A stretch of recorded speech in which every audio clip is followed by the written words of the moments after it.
Hello everyone, how we doing? Happy New Year. Hope everyone is doing good and you've had a good New Year's Eve yesterday and good New Year's Eve tonight. Well, good New Year's Day today.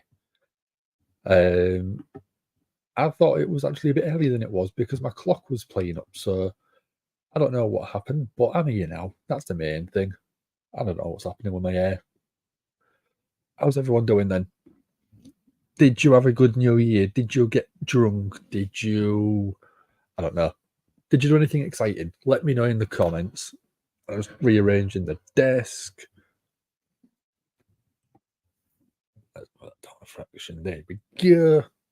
Who have we got in tonight? We've got Michael in. How are you doing, Michael? Rock's going to be the huge surprise. I've had someone different. I've had someone a little bit different, but I'll tell you in a second. Todd's had the same thing. How are you both doing? Also heard that Drew will win tonight. That would be good. That would be cool.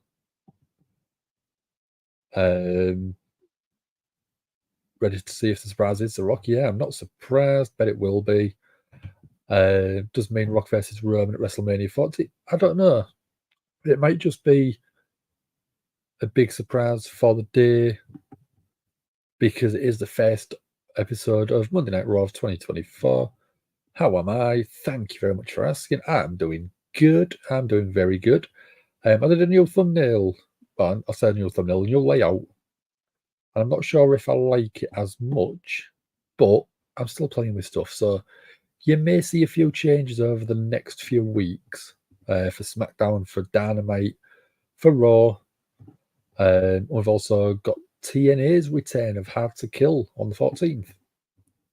Nice belt in it. Yeah. No one can take it off me. Let's get Monday Night Raw off and rocking. Need earphones. There we go.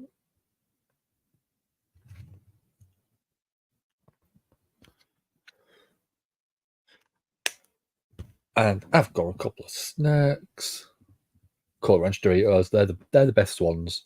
Everyone goes on about the tangy cheese or the spicy ones, but Cool Ranch for me all day long. I've got my usual. I've got my pepperoni. I've got a Mars Triple Treat. Don't know what that is. I've got a white chocolate Twix bar. I've got a wafer roll.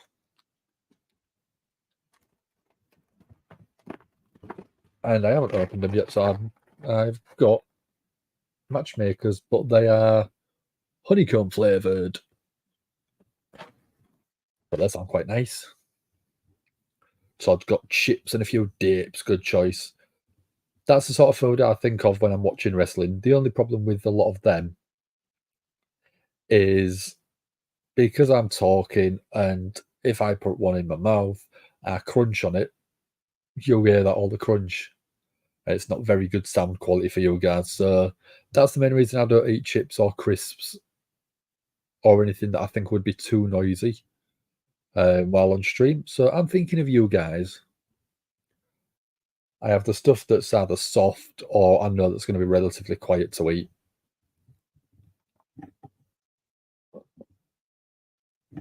So what's people do for New Year's Eve then?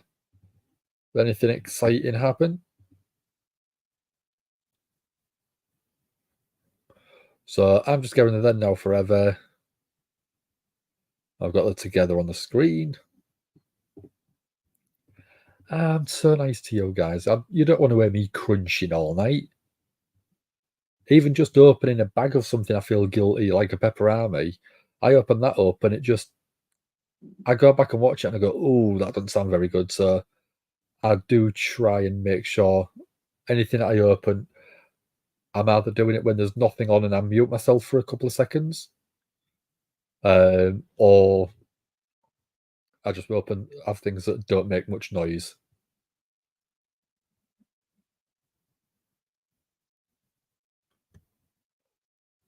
So we've got Michael Cole doing the announcement.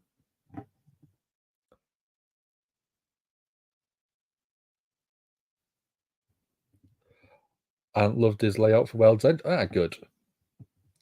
That's what I like. I quite like it, but I'm thinking of rearranging a couple of little bits on there. Just because I've got a comment on the screen now, and it's covering up one of our icons. So what we've got sort of there, we've got the Twitter logo right next to my name, but as soon as I open a comment, you're covering most of that. So don't really seem to go very good. So we've got Rhea Ripley versus Ivy Nile, Women's World Championship. That's the match that I think is going to be probably the best thing there. So, we're actually getting an announcement. Not going to confirm or deny the rumours of a former WWE champion appearing at Day 1, but I will say stay tuned. New Year's Day. So we're also getting American Nightmare Cody Rhodes tonight, Day 1. So, I know people have already said in the comments The Rock, but I have heard that it could be Austin 316. Todd's got Bex winning here as well. Yeah, I think so. Bex and Nia Jax. Let's see a banner going.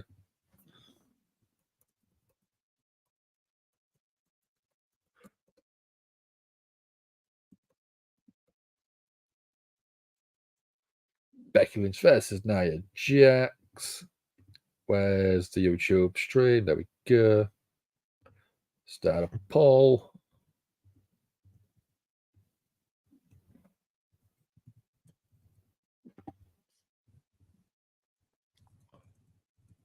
So we're going a bit of a recap about the Becky Lynch, Nia Jax, where Becky got her nose broken, which pretty much made Becky Lynch at the time, I think. The iconic image of her stood in the crowd with that bloody nose and bloody face. We've got Dakota in from the Facebook community. Thank you very much. Roswell, Michigan. Wolverines football. Nice. Very nice, dude. WWE Monday Night Raw. Day 1. Because it's the first one of the year and it lands on the first.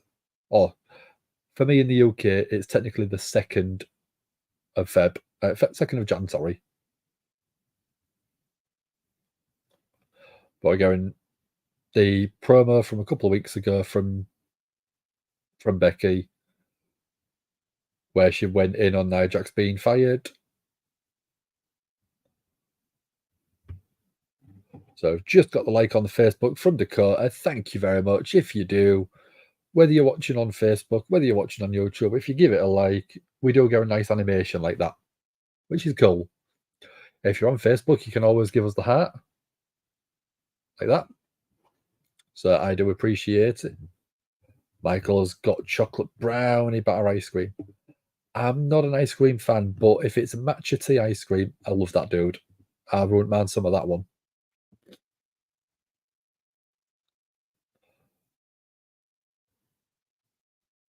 So we're still getting the video package for Becky and Nia, which it's been a feud that I'm actually not too mad about. I quite like the idea of this feud. I think you could maybe build it up and have this one go to a no contest or something. Push it to Royal Rumble. How long have we got till Royal Rumble? I think it's like 3 weeks. 28, so just under 4 weeks. So you could do this as a no contest or interference or something, and then we'll do it at Royal Rumble. play it off a bit. But with it being day one, they might just finish it off here. If Becky wins this one, then she can go into the Rumble without any distractions from an opponent or anything, and just try and focus on winning the Rumble. Which again, I wouldn't be that upset at.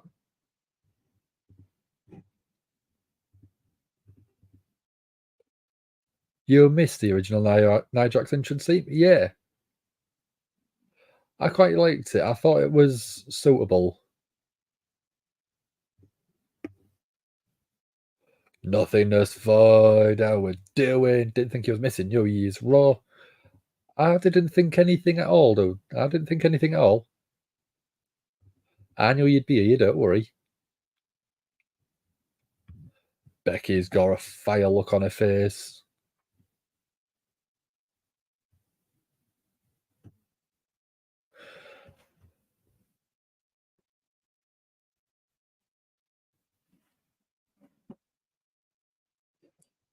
So Becky's looking ready to go. I don't know. I probably do know you, but I don't know what name you're under at the minute. We've got Becky chants. Becky, we're getting. Becky in the corner. Goes for a back elbow. Oh, Becky went for a crossbody. Nia Jax picks her straight out the air. Oh, there you go. You changed it again. How are you doing? Did you have a good New Year, dude? You had a good start to 2024? Nia Jax showing off that power with a big slam.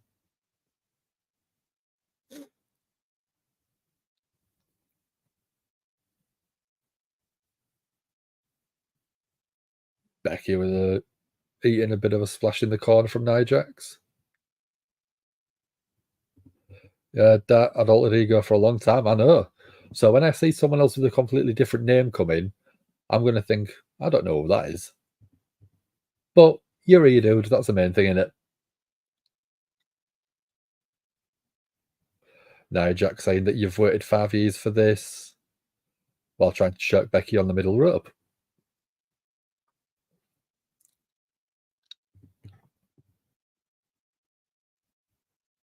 So, oh, Becky with a quick jawbreaker. And then kick to Nia. Becky going out the way before Nia comes into the corner. Becky's good using that quickness. And forearms. Repeated forearms to Nia. If the new name's giving off altered ego vibes, then you're probably right, unless it's not you at all. I mean, to me, you've put the capital letters in the right place. So I know it's you, dude. I presume, anyway. Becky going for a quick pin one. Nia kicks out at one. Nia's not messing about on these kickouts. Michael also heard it might be Batista tonight. So we've had Rock rumoured, Batista. I heard it could be Austin. So either way, any of them would be quite good. But out of all of them, who would I want to see the most? If you're going to have a match, you've got to have The Rock. But Austin, I think, is probably a good call. It's all about Hillary, yeah. If it is you're not watching Raw for a good 20 minutes, I don't blame you, dude. I do not blame you at all.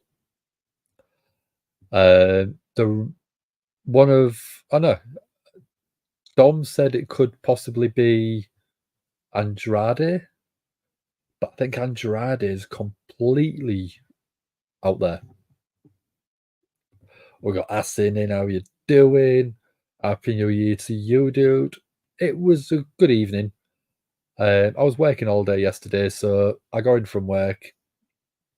Had a few drinks, celebrate the new year. Austin versus Punk at Mania. I don't think you can go against Seth versus Punk. That's the main event. That's the main event of night one. If you really wanted to do a Punk on night two, you could do against Austin, but you don't need it. It's not going to be. It's going to be Alberto, Batista, Andrade, Mercedes, or AJ. Also, MJF is officially off the AW roster. I know. MJF not showing on the AW roster page is a big thing. Because the rumor is his contract isn't far from up, and he said he's always wanted to debut on the Raw after WrestleMania. So is he fueling the fire? You know, it's not Ryback. Ryback's not officially retired, so it could be Ryback. It could be. It won't be, but it could be.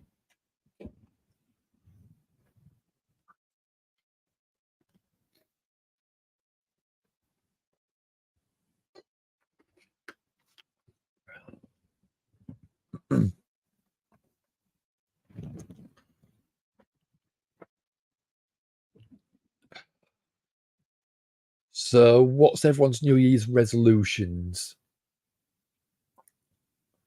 I think we've got an NXT New Year's Revolution tomorrow. I can't remember what the SmackDown show is called.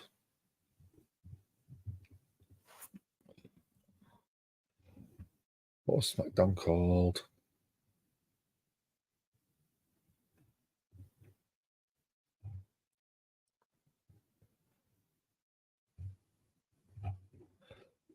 Yeah, well, I can't remember.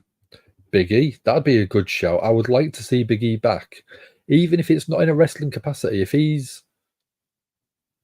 If the New Day are going to be pushing a tag team run, I think it'd be great to come back as a voice and a mouthpiece or a managerial role. I think that'd be cool.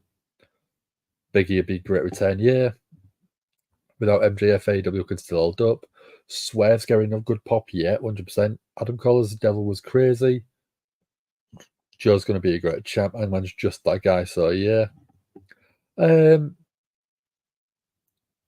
felt a little bit disappointed. I knew it was probably going to be either Adam Cole or someone like that, but it just felt very flat the way it finished. Becky just got a good 2 count, but Nia kicks out. Joe's going to be a great champ. I don't deny that. Hangman and Swerve are who the company should be built around.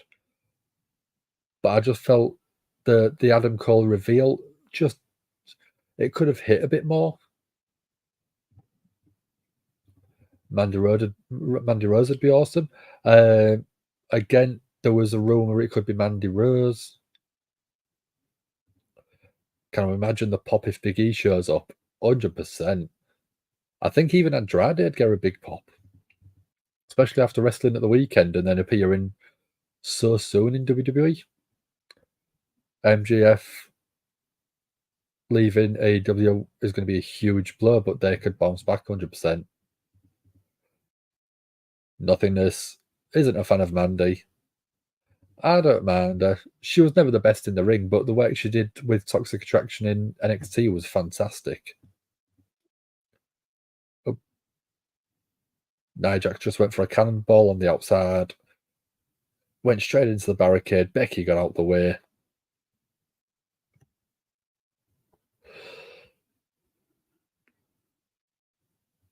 Becky rolling into the ring to break that count. Count is 9. The count just broken by Nia Jax at 9.5. Todd's going at AJ Lee. Well, she's been putting photos on Instagram of her after working out, got proper abs and everything. So AJ Lee would be amazing. Becky's trying to get the disarmer on Nia. Is Nia going to tap? No. Nia rolls through. Becky looking for an armbar.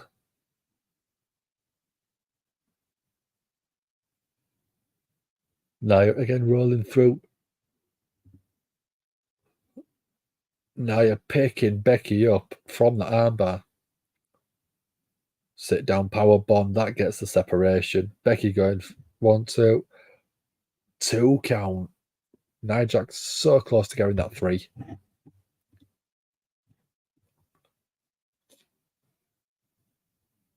Both women down.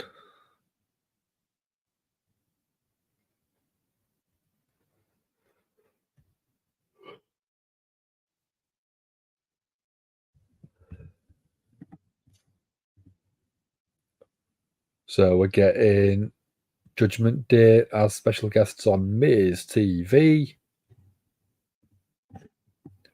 88% of people at the minute thinking it's going to be Becky Lynch that gets the win in this match. So good shout, I think. What's Becky looking for off the second rope? Becky's got Nia. Was trying to get the manhandle slam from the second rope, but Nia Jax is picking Becky up. Super Samoan drop. Second rope. 1, 2. Becky still kicks out at 2. Crowd super hot tonight. Yeah, they are really invested in this match. I don't know if it's because they know that there is going to be some surprises tonight, but we don't care. We just want a hot crowd.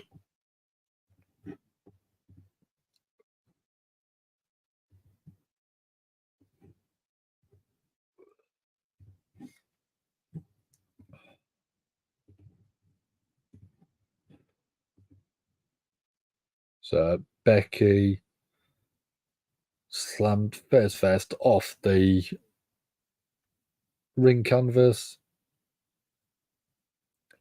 Again, it's a feud that I wasn't really expecting much from, but I've actually been enjoying it. Becky's done some great sort of promo work to drive the story forward, which is good. Becky's just raining blows down on the back of Nia at the minute. Referee trying to create a bit of separation. Becky's going up to the second rope. Went for that leg drop.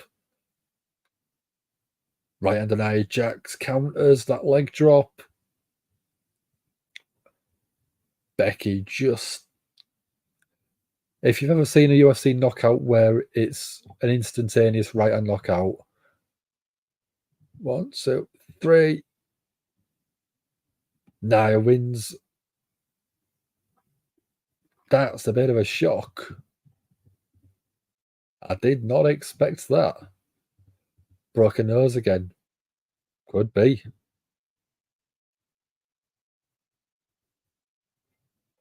The referee looks like is radioing through. So definitely something has gone a little bit awry there.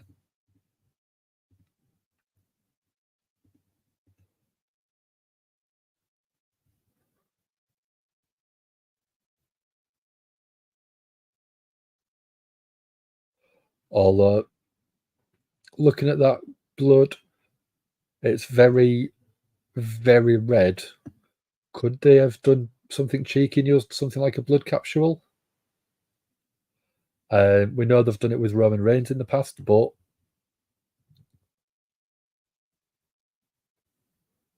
possibility it could be a blood capsule. I mean, I don't want Becky to be injured, but I also don't think they needed blood in that match.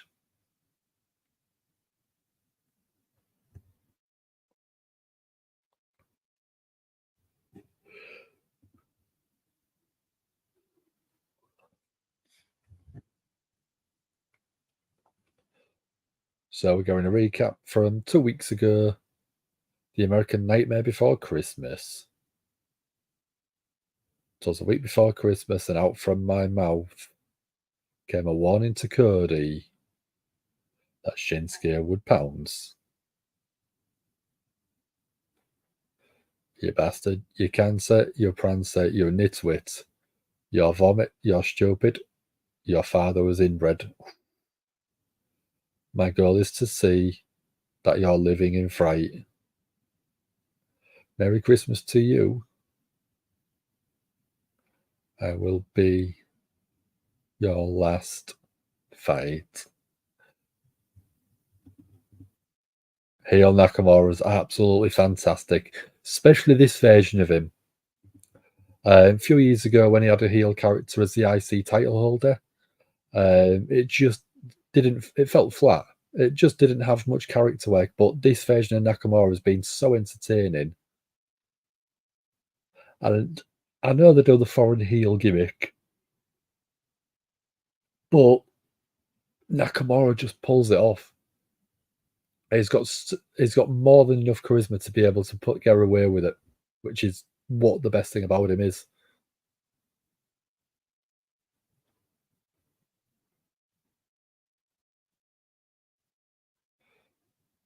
So we've got Cody backstage.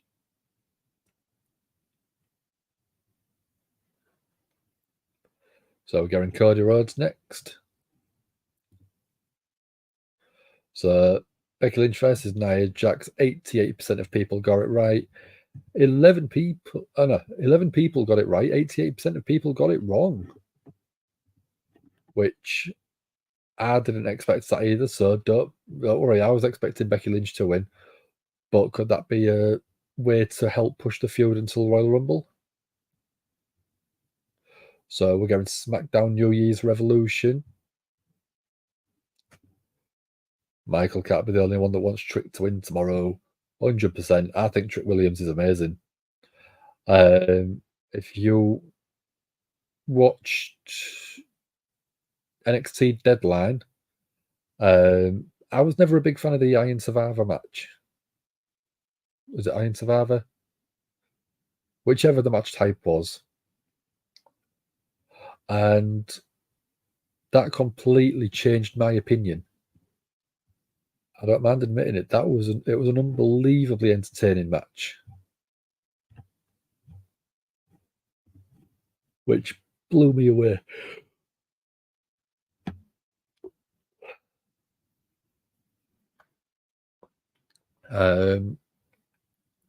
Yeah, me, Sam, and Andy Spores from Wrestling Royalty had a chat on Friday, and we talked about our favourite matches of 2023.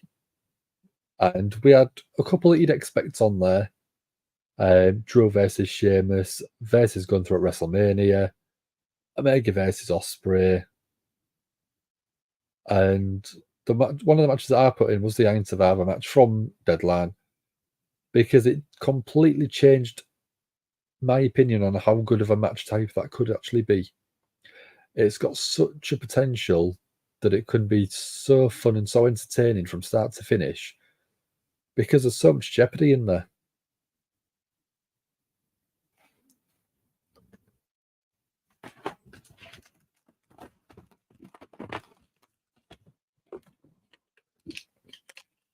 Even that, when I'm opening this, I still worry about how that sounds with the microphone picking that up. I hope it's not too loud.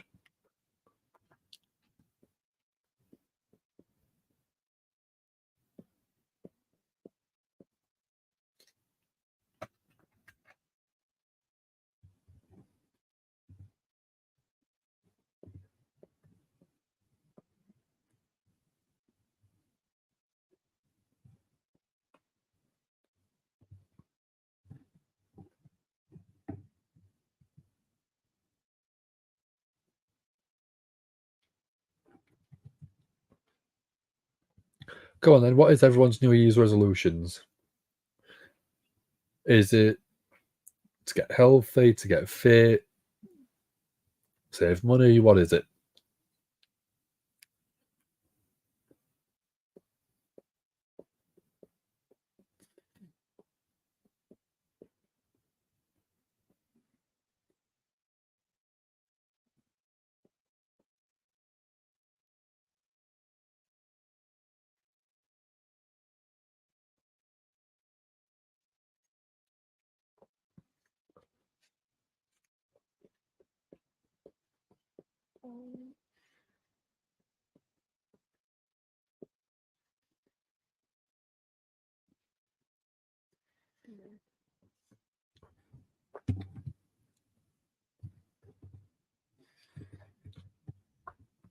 Travis, we're not allowed to show it. If we started showing it, we would get taken down by YouTube. If you're in the US, you can watch it, I think, on the USA Network. If you're in the UK, it is on TNT Sports, formerly BT Sport. If you go to Google and search, if you wanted to watch wrestling, you can do a search for stuff, and it will basically give you it may give you somewhere that you can find it.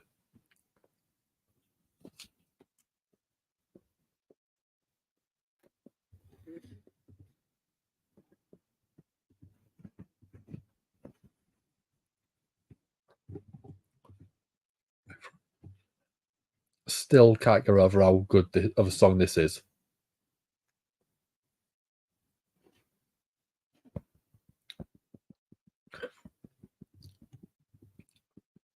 All right, dude. Glad to help. I've got to do it. Whoa! I had a little bit of help from Michael there. Cody's getting all of the pyro tonight.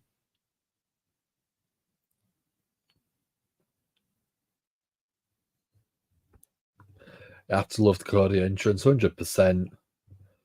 So, do you think WrestleMania was better or Money in the Bank this year, 2023? It was going up against Roman, and then it was going up with Jey Uso against the Bloodline in some way. Yep, whoa. We've got to do it. So we had Michael help me out in it the first time for the first one. So we're going to have Travis helping me out for the second one. Let's go up. I'm home. Whoa.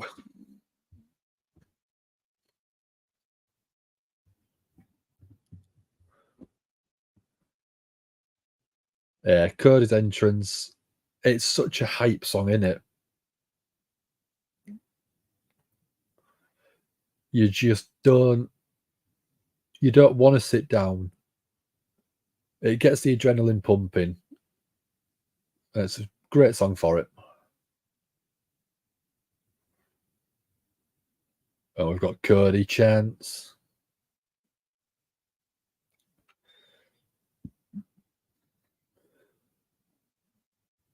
Oh, there's a sign that says, "Hi, Daniel." Is that for me?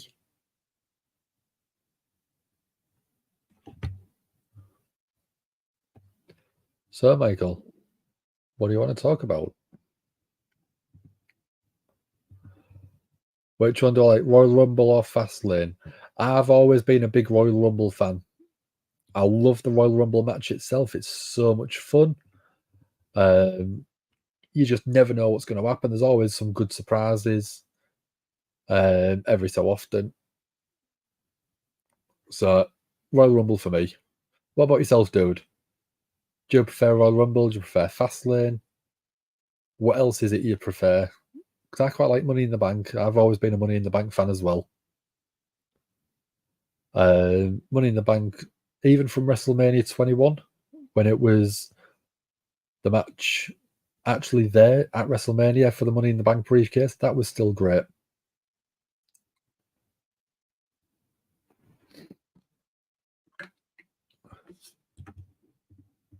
Yeah, sure, dude. If you're in here chatting along, I class you as a friend anyway, dude. So if you'll come in and you're saying hello to people and chatting back, we're all mates in here. We're all good friends. We're called Hullimaniacs.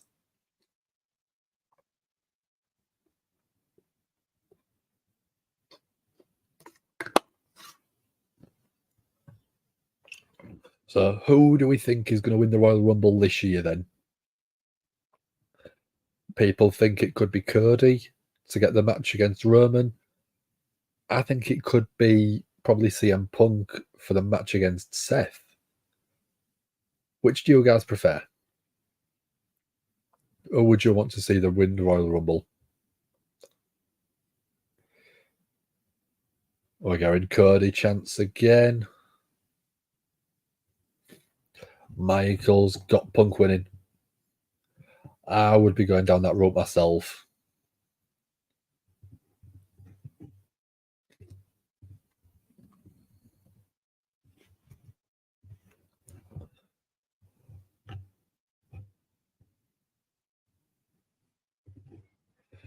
I've got, do I like The Undertaker? I love The Undertaker. Undertaker is probably in my top 5 of all time. Oh, we've got Nakamura on the big screen.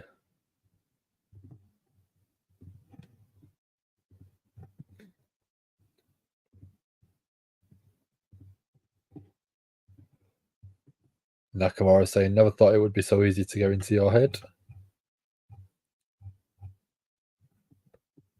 Become the author of your final chapter. Nakamura's whispered the plot in your ear, in Cody's ear, obviously. Pushed Cody to the brink page by page. Nakamura's blinded Cody so Cody cannot see the ending.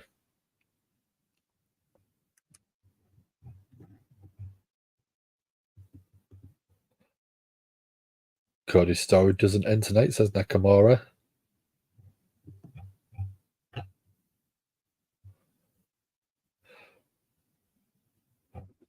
Nakamura wants to give the American Nightmare one more week to dream.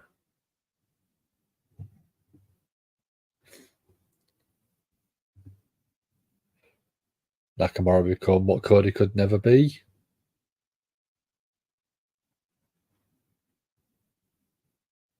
Nakamura's going to finish Cody's story. Then Nakamura closes Cody's book.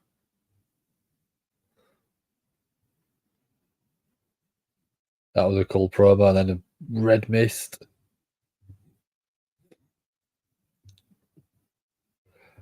See you later, dude. Thanks for joining. If you're more than welcome to come back whenever you want.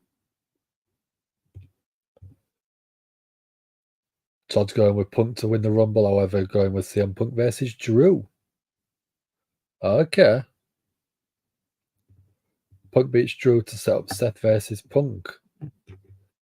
That'd work. I call it like that. On your way home from work. Not a problem, dude. If you want to jump in when you get home, I'll be here for another couple of hours. Nakamura with a hell of a promo. Yep, again. Nakamura, an incredible heel.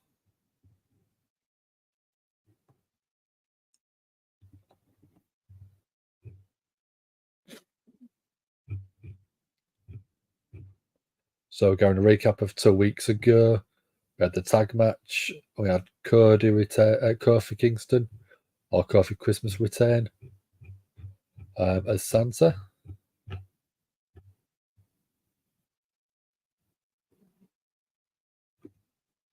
So, we're going New Day come out.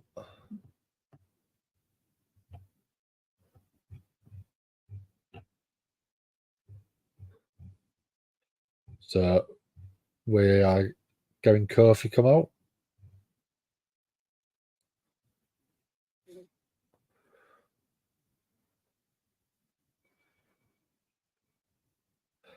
So, who are we going? Todd's going with Drew beating Seth tonight. Ooh. Wonder if the surprise is Big E. That'd be cool. Like I said, that would be awesome. I don't know how his neck is doing, whether it's good, whether it's healed, whether it's even been training. No idea.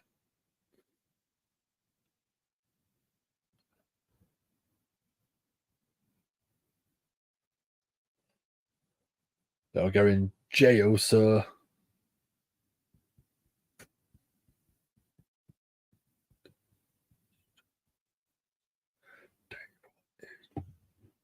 that'd be nice to see Big E. It would be, even if it was just a video package of him or a promo saying he's back just to support his boys in the New Day.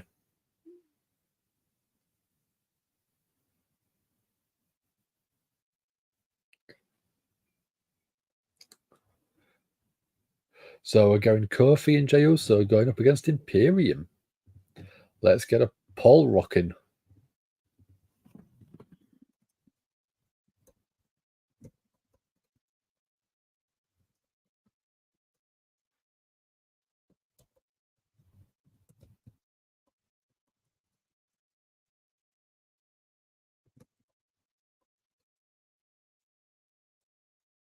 Yeah, so Kofi Kingston, Imperium.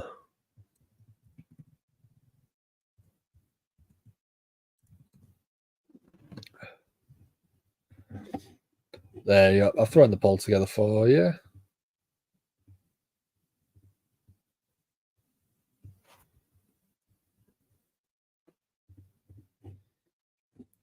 So what was that one? If Joe wins, does he later join Judgment Day as well? I don't think so. I think Drew doesn't need Judgment Day to push his character forward. So I don't think he needs to join Judgment Day in any way. If he stays away from Judgment Day, he's not going to feel. I think if he went into Judgment Day, it would decrease his stock levels because he's in a faction, whereas a lot of people go into a faction to build their stock, and I don't think that would work. For Drew,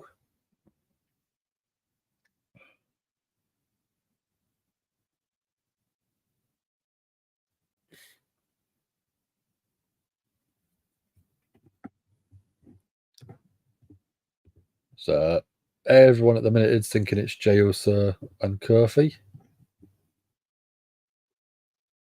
I think it makes sense, doesn't it? Makes sense to have Jey Uso, Kofi Kingston win. Two baby faces.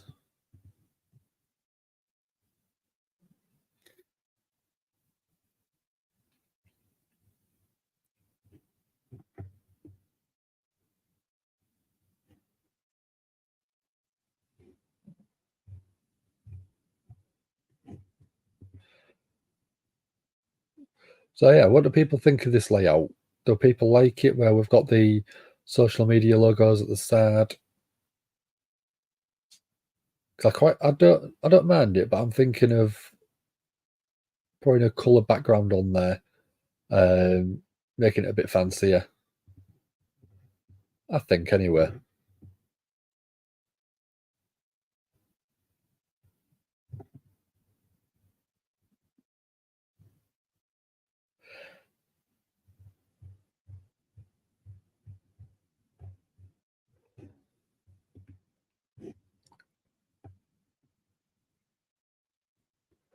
We've got Ramit in, top 5 agents and their new company. Alex Hammerstone from AW, Greela WWE, Dolph Ziggler AW, Andrade WWE, Mercedes Moné TNA. That is a great idea. Alex Hammerstone I've not really heard of, but if he's your number one pick, that's awesome. Dolph Ziggler going to AW, I think he'd do better in TNA. I don't know why. Andrade going back to WWE, I think, is pretty much guaranteed with Charlotte being there, and Charlotte have just signed a new contract. Mercedes Moné to TNA's, that would be an absolute shock, because I think she'd end up up back in WWE. Todd likes the layout. Cheers, dude. Like I said, there may be a few little changes. There may be a couple of bits on there that I'd retweak, but I don't know what yet. So we're going Punk returning to Monday Night Raw next week.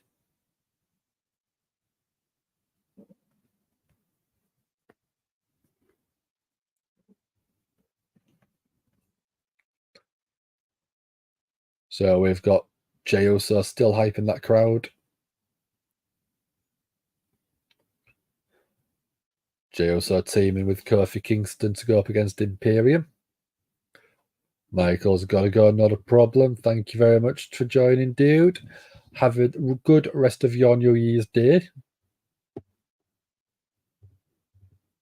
Mercedes AW. I think it'd work, but I think out of everywhere, I think she'd probably go back to WWE. Jeff makes new faction with Alex Hammerstone, Sammy Callahan for their own buddies there, MLW company. Yeah.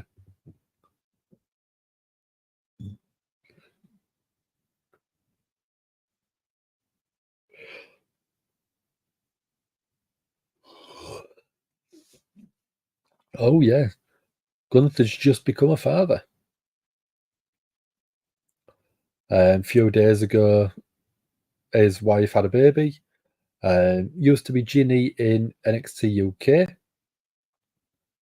So, congratulations to Gunther. So, it looks like we're starting off with Kofi and Giovanni Vinci.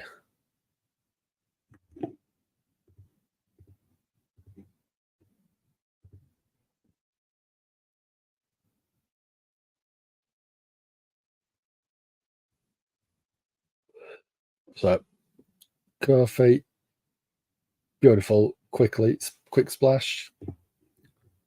I think it was a little boy, if I remember rightly, Todd, sorry.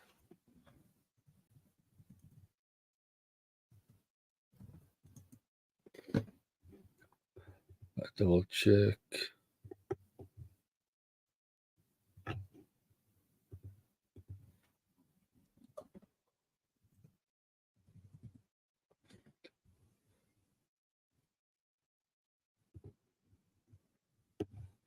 Let's have a look.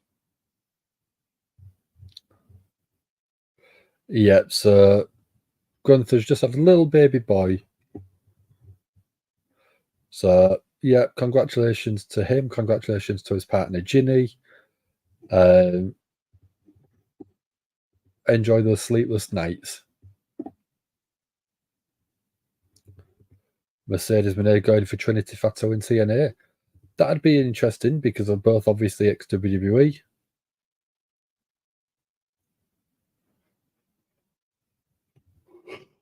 So, Ludwig Kaiser still in the ring with Kofi.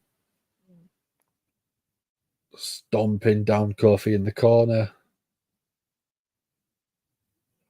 Yeah, good for both of them, Todd. It's great news for them.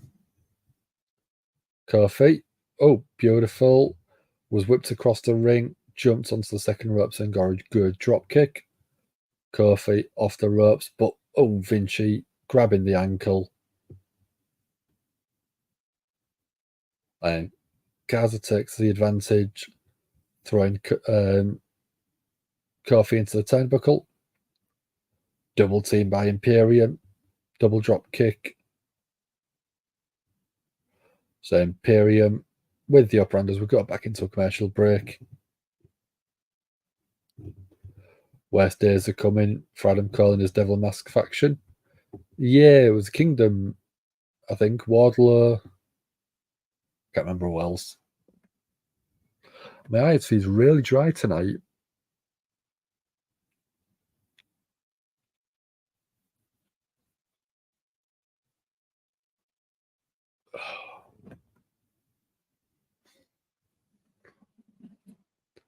That was so last weekend.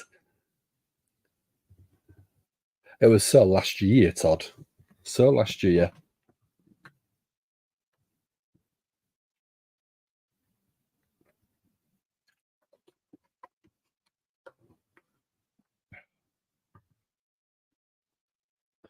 Which shall I have? I'll go for one of my wafer rolls. So again, I'm opening this packet or the wrapper, and I just get a bit worried about how it sounds on the microphone if it gets picked up.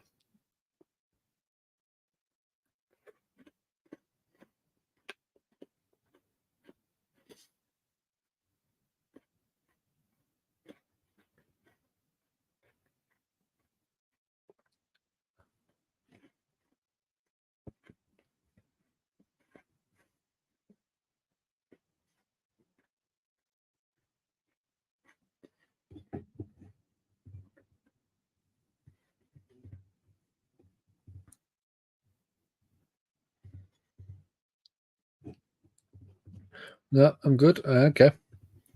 I still worry about it though, Todd. Just because it'd just grate on me if I just heard sort of rattling every 2 minutes.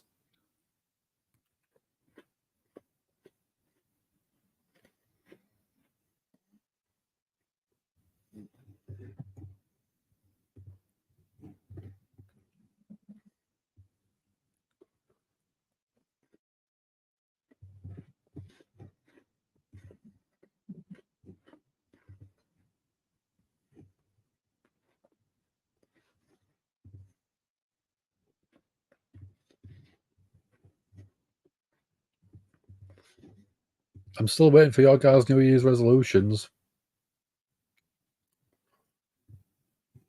Still haven't told me what they are.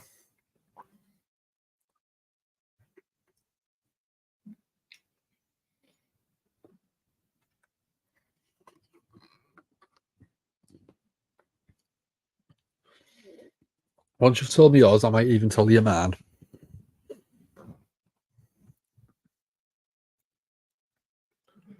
So back on Monday Night Raw.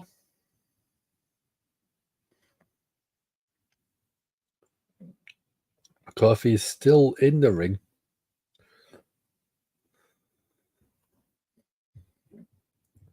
Todd never makes one as an everlast. It depends how well you stick to him.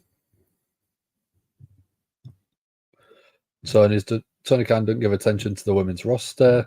Mercedes Moné understands their personality throwing if she joins AEW. Any other women's division wrestler, Anna Jay, Penelope Ford, yeah, it doesn't seem to get as much respect as it deserves. You've got amazing performers in there, people like Britt Baker, Thunder Rosa if she's still there. I mean, Julia Hart's been doing amazing work. So we've got a doctor in the ring trying to help Giovanni Vinci. The bell has rung.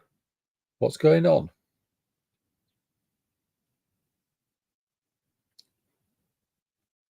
What the hell has happened?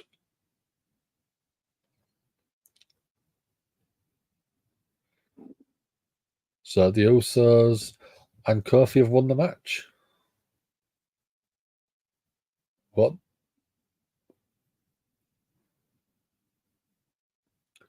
Jey Uso looks quite annoyed. He didn't even really go in the match.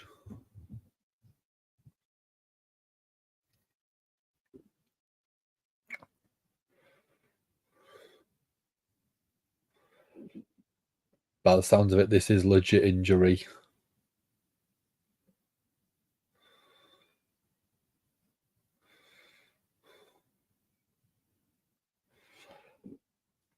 Both of them look quite perplexed of what happened. I'm perplexed.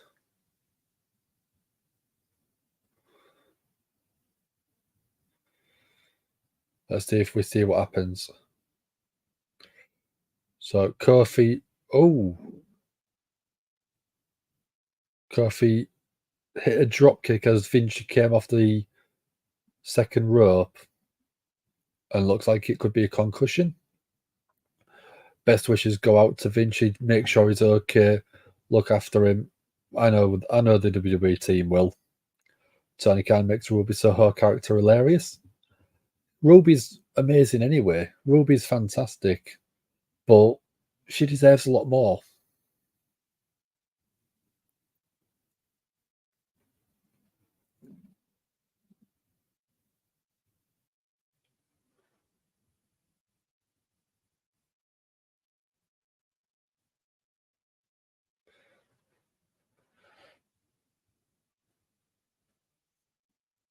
So we're going to recap of the WWE Live Holiday Tour.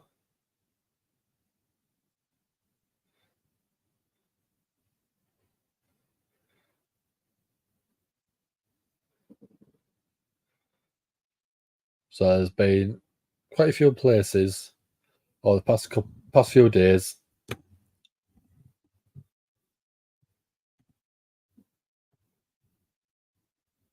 So we've got Kate Mastin. How are you doing? You've got a question for me. Go for it. What's your question? Julia Hart's very good. I think she's just won Breakout Performer of the Year, which is absolutely amazing. Ruby Soho should make the faction like Riot Squad or Outcasts. I know, but does putting her into another faction ruin her? If you're doing a faction after faction after faction, it doesn't feel like you're being built as a character. Oh, shucks. I don't think I am, but I do appreciate your comment. Thank you very much. I would never say I'm handsome.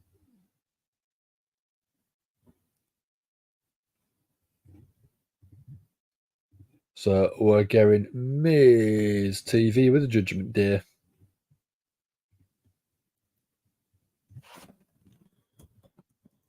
Miz TV.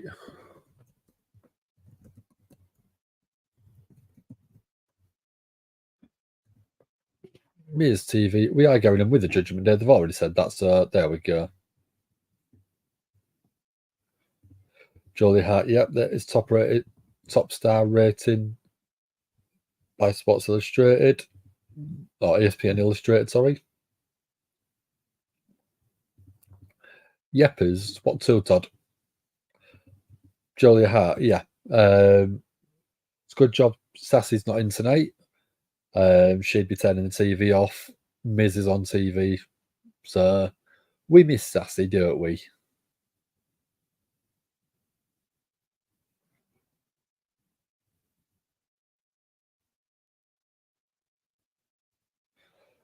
So we're getting a preview of NXT for tomorrow.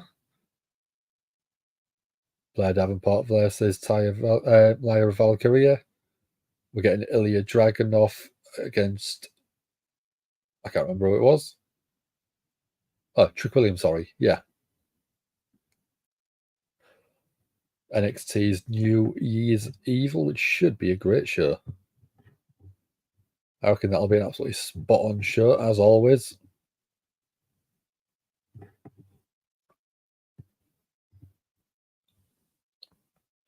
So again, we are still on a commercial.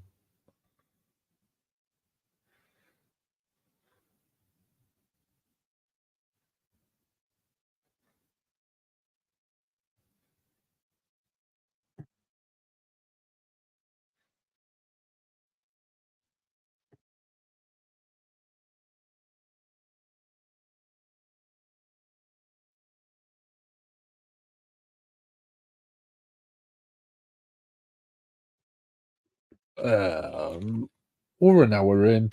So if you haven't already, do like and share. It helps us out when you support the channel. If you subscribe and tick the notification bell, you will get notified of when we're going live again, which will probably be Wednesday night for AW Dynamite. So we do appreciate your support, guys.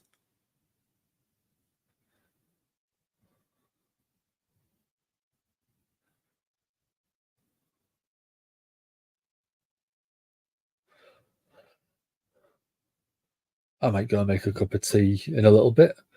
I'm feeling the tiredness for a change. I haven't had my normal nap like I normally do.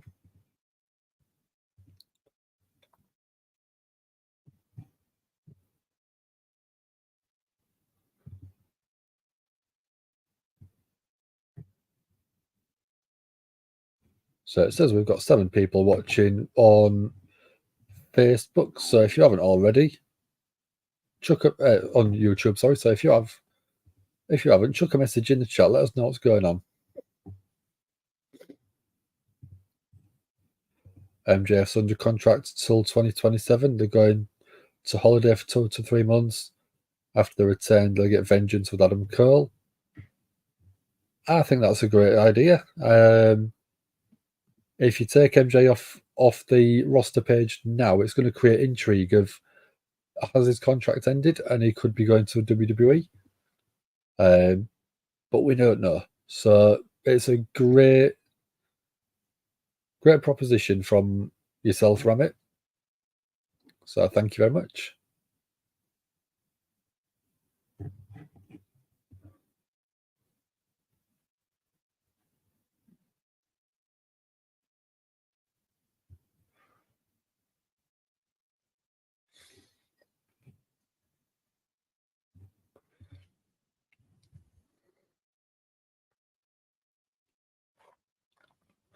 So we are just coming back to Monday Night Raw.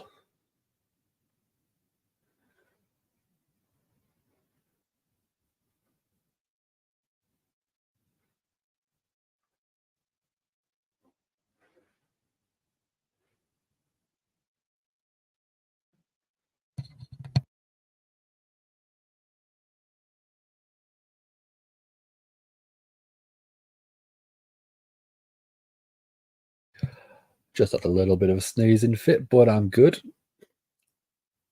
So we're going a promo for Rhea Ripley versus Ivy Nile. Let's swap that banner over for now.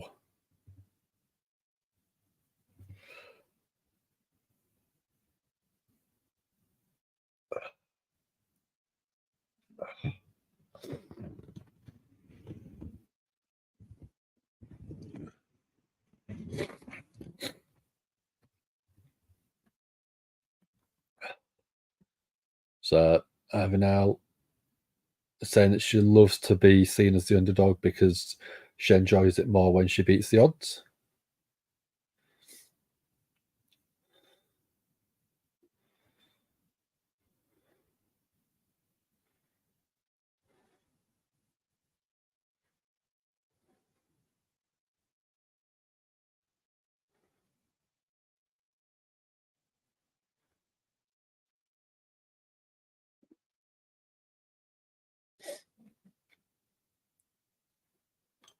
Ivy Nile's been talking about saying that this pitbull's a different breed.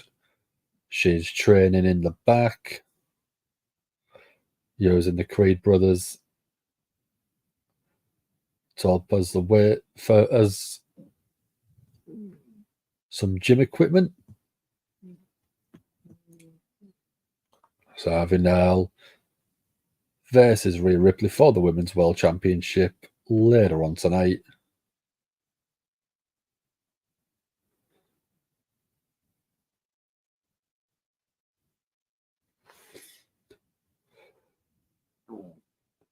So we've got the Miz in the ring.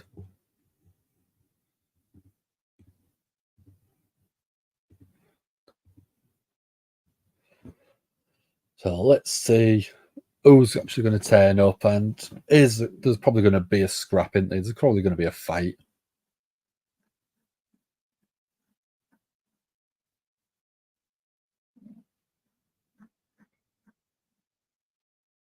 So we've got the Miz saying it's the first ever Day One edition of Monday Night Raw, Miz TV.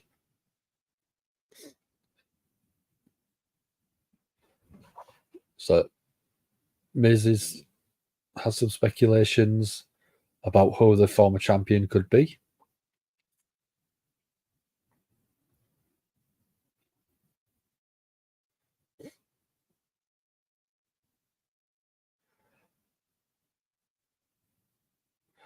So the Miz bringing out the Judgment Day and saying the self-proclaimed most dominant faction in WWE.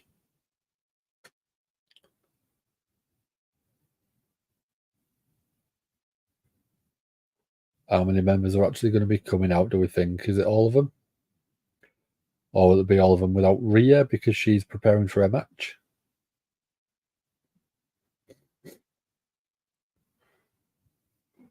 So we don't seem to actually have. Oh no, we've got R-Truth. R-Truth coming out instead.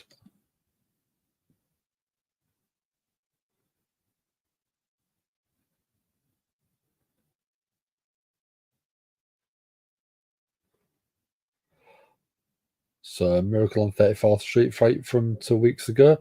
R-Truth won. And the stipulation was if he won, he was part of the Judgment Day.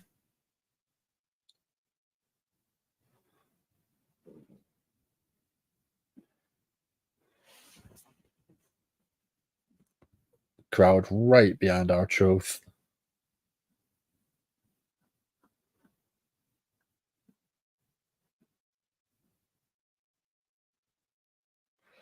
So Miz asking R-Truth where everybody else from Judgment Day is.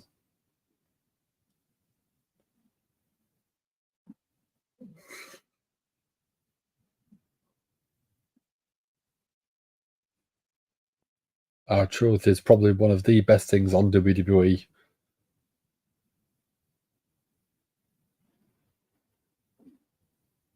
R-Truth asking if little Jimmy's there.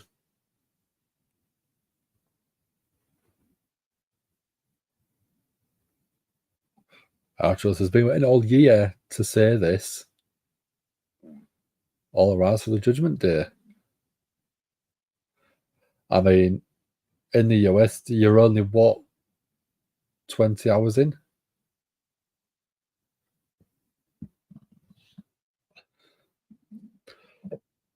So the Miz asking R-Truth what his role is in the Judgment Day. R-Truth saying he's got many, many, many, many roles in the Judgment Day.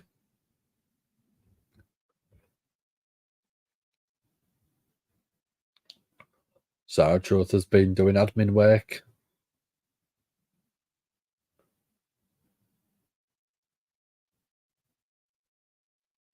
R-Truth is trying to make the Judgment Day likeable to everybody. I mean, R-Truth is likeable enough. Oh, here we go. We've got Finn Balor. Oh, no, it's not Finn Balor. Shady McDonough and Dirty Dom coming out.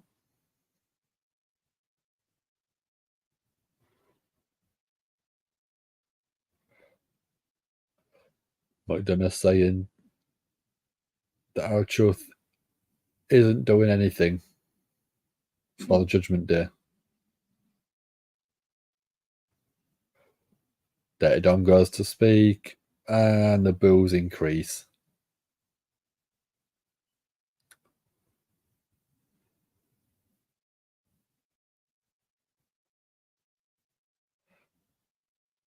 So Dirty Dom saying that they are the most dominant faction in the all of WWE.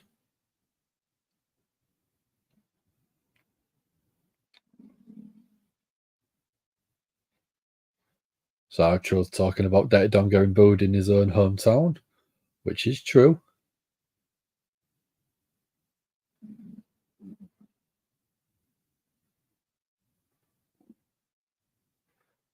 R-Truth saying that JD's not in Judgment Day, which was the stipulation from a couple of weeks ago.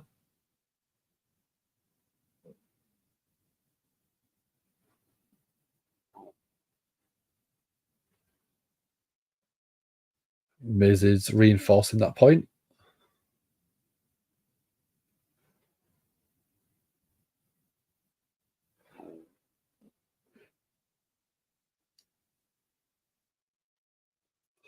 Miz asking JD, I don't know what he's doing out there because he's not part of the Judgment Day.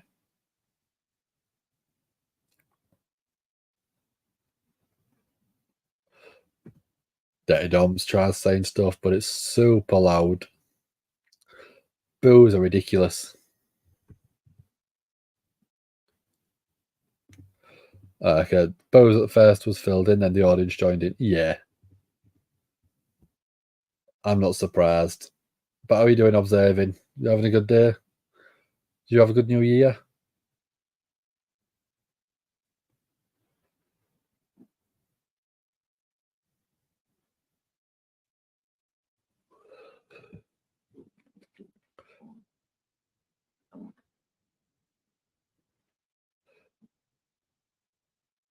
So Miz says that he can't hear Dirty Dom over the crowd of 20,000 people booing. Didn't you know you didn't start off good? That's a shame, dude. What happened?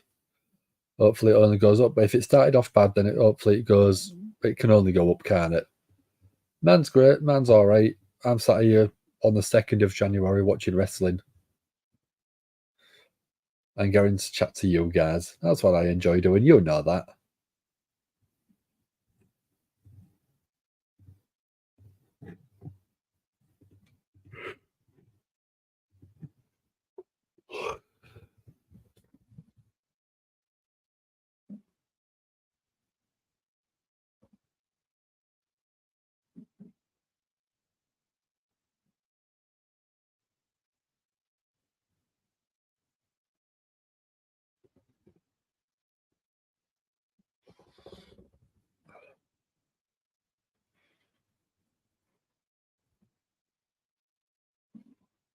Just realised I didn't hang out with your old friends.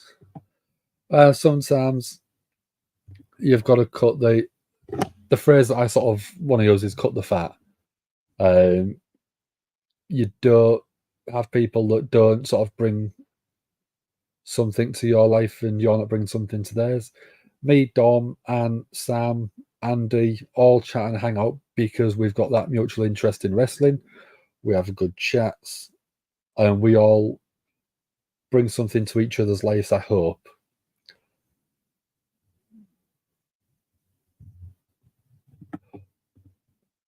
Yeah, we're getting the awesome truth versus Judgment Day. Happy New Year, Chris. Have you been having a good day?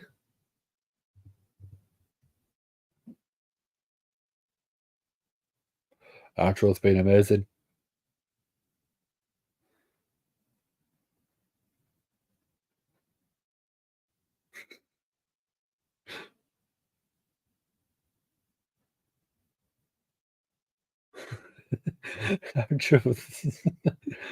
Outro is going to tag with The Miz on behalf of the Judgment Day.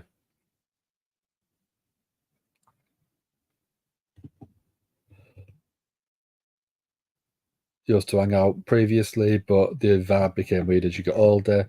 So you're gracing with your absence. Yeah, understandable. Not a problem. Like I said, if they are not going to,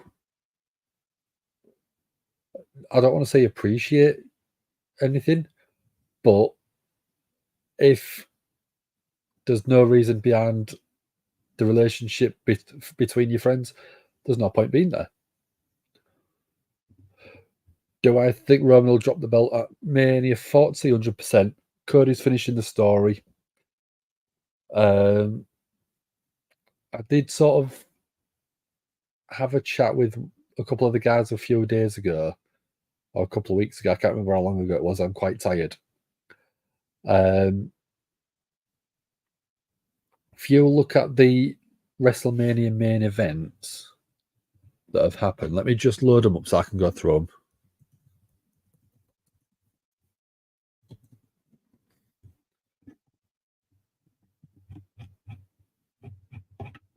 Let's have a look at the matches. So if you go to WrestleMania 9, it was officially, the match was Bret Hart versus Yokozuna, and the heel won that match in Yokozuna. I know we had the shenanigans with Hulk Hogan, but I'm not counting that. But then the year after at WrestleMania 10, you had Bret Hart beat Yokozuna for that title. So you had the heel win on the 9th iteration, and on the 10th iteration, you had the babyface win. WrestleMania 19, which was Kurt Angle versus Brock Lesnar, and technically Brock was the heel who won. Then the year after, you had Triple H versus Benoit versus Michaels at WrestleMania 20, and Chris Benoit, who was the face, won that match. Then WrestleMania 29, you had The Rock versus John Cena. I know technically John Cena was the face, if you want to call it that, but he was being booed over The Rock, so you had the heel technically win. WrestleMania 30, you had Orton versus Batista versus Daniel Bryan, and the babyface Daniel Bryan won that one. Last year, you had Roman versus Cody, and the heel won. So again, at WrestleMania 9, or the one ending in a 9, the heel won. So I think the one that ends in a 0, or the 40, the 50, 60, whichever you want.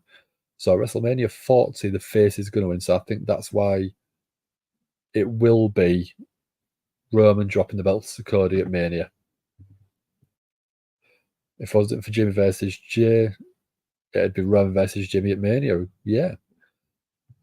Which, I mean, I wouldn't be that disappointed at, but I think there's better feuds for each person.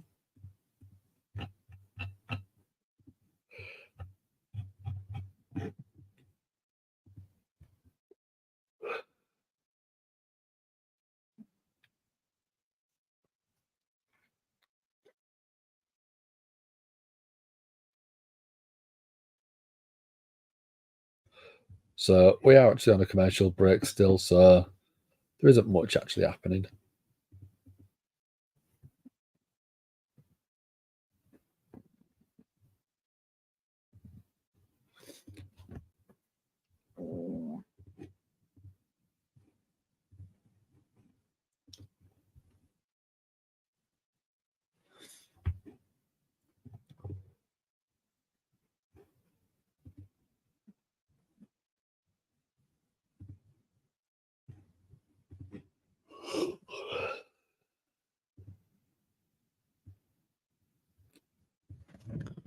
So we've got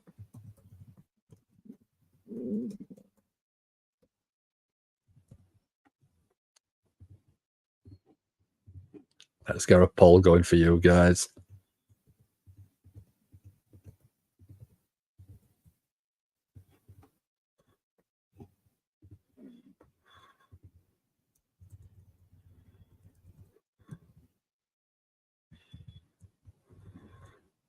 So Awesome Truth Judgment Day. There you go. Get your votes in.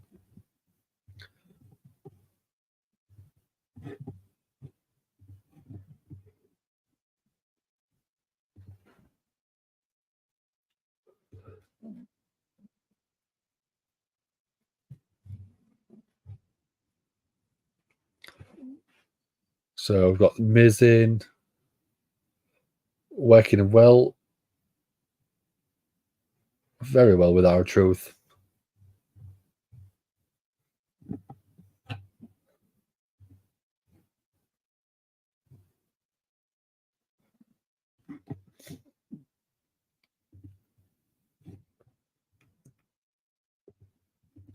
No, Todd, it doesn't matter who wins.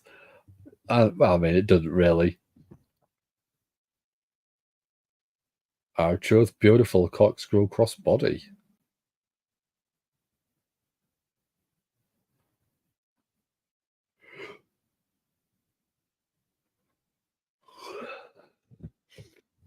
Our truth with a splash in the corner, goes for a pin on McDonough, gets a 2 count.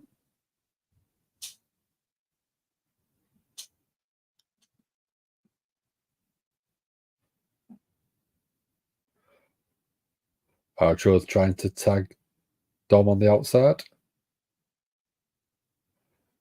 Dom doesn't want to accept that tag, which is not his partner officially for this match.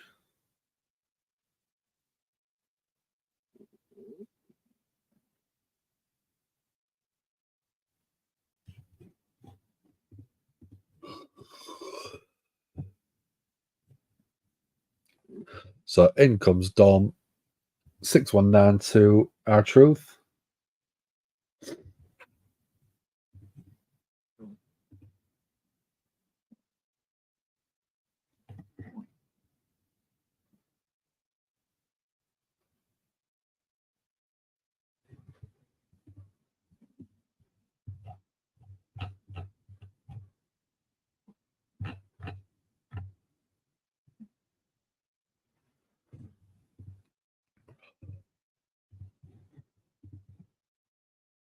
So we are back on commercial break.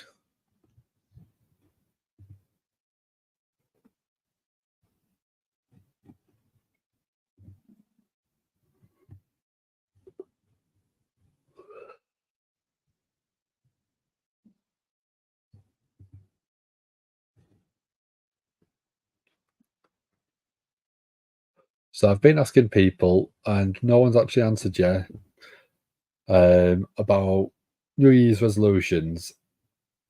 So if you've got one, what's your New Year's resolution for the year? And while you're putting that in, I'm going to grab another pepperoni.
Miz finally gets into the match.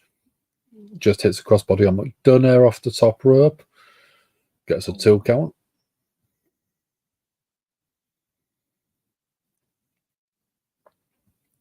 So we've got Dom in one corner. We've got R-Truth in the same corner. Miz went for a pin, gets a 2 count. Broken up by Dirty Dom. Oh, McDonough with a big headbutt. R-Truth tags in.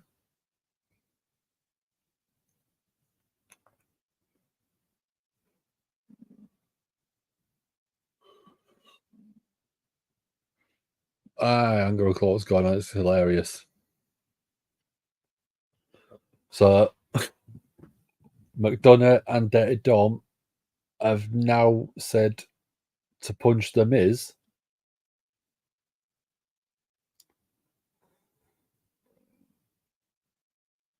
R-Truth winding up. Sorry, the Miz, I love you. And then goes to take a swing and ends up actually clocking McDonough.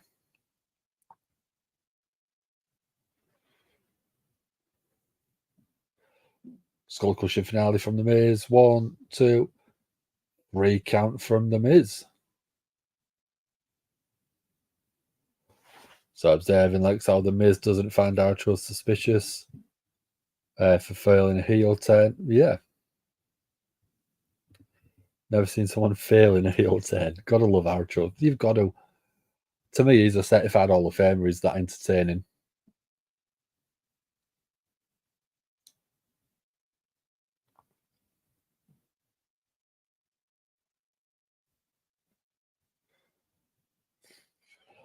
I'd absolutely love a show. R-Truth, along with Akira Tozawa, just going around doing day-to-day things, because I think that would be ridiculous.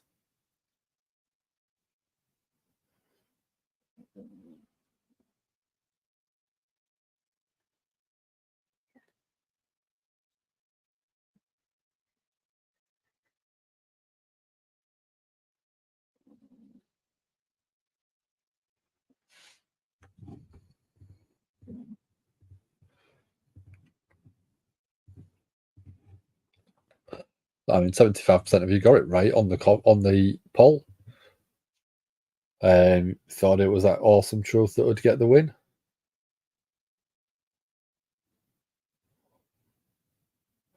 So we're getting the recap of Chance and Carter winning the World Women's Tag Championships. They used the After Party, which is a beautiful tag team move.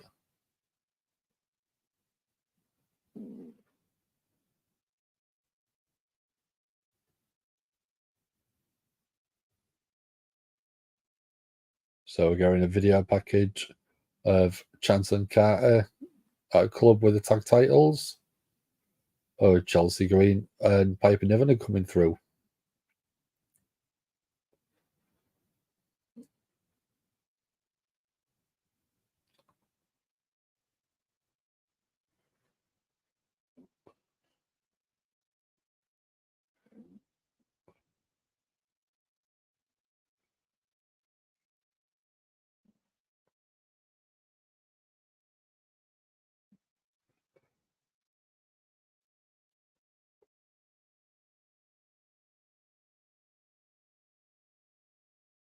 So Chance and Carter say they're going to be fighting champs.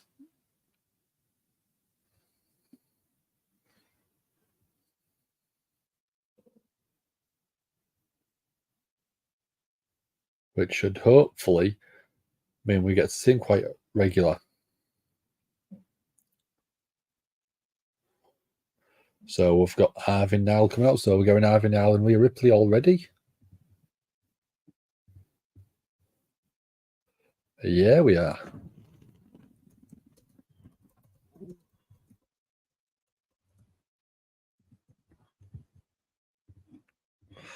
Let's get the poll going. So observing skipping the women's match.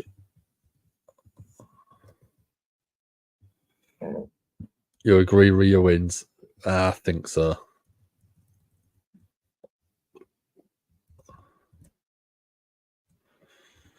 There you go. Paul should be coming in any second for you, dude.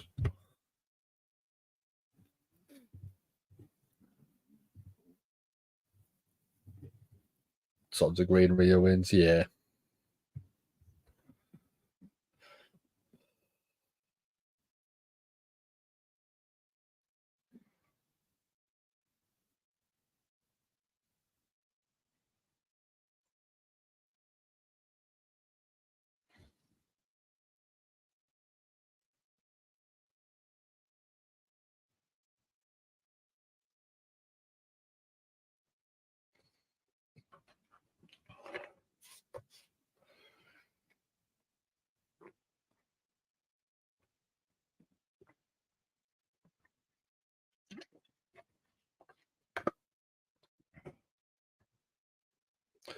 Oh, I'm feeling tired now. Halfway through, but I feel like I'm really flagging because I haven't had that nap.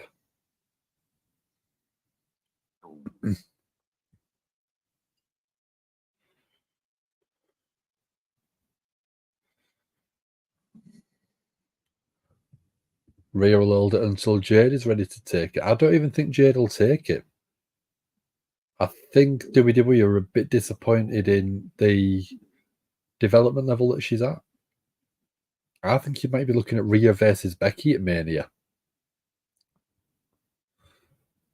That's the match I would want to see more than Jade versus Rhea or Jade versus Becky.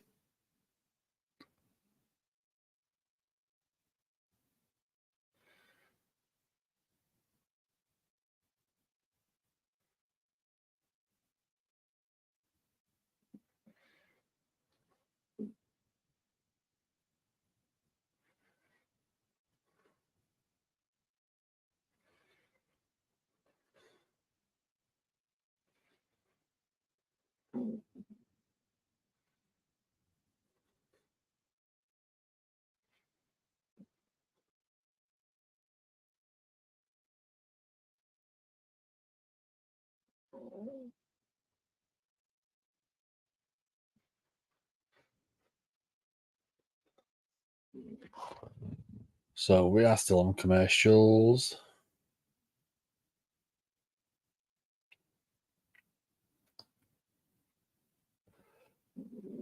Jade versus Rhea Ripley. No, I don't even think that'll happen. Rhea Ripley versus Becky Lynch. That to me is a solid match for WrestleMania.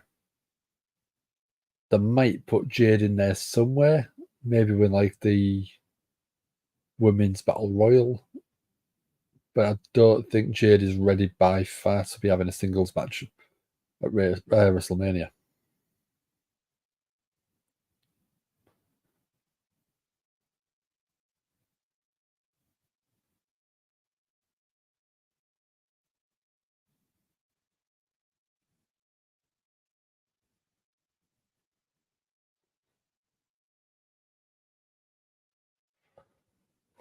Raquel Rodriguez, says Todd. I think if you're going to do a Raquel, she should be in a tag match. She's okay. She can hold her own, but there's not enough personality there for me to create a meaningful feud to last through until WrestleMania.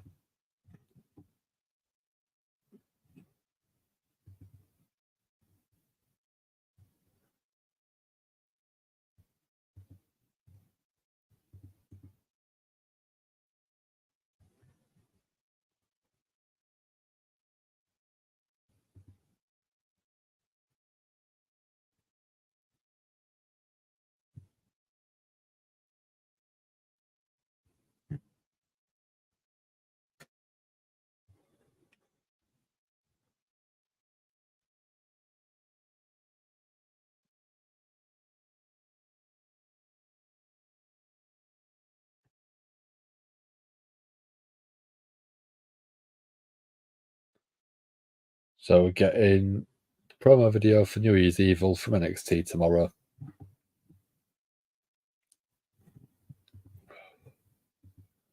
So we've got Ivy Nile in the ring.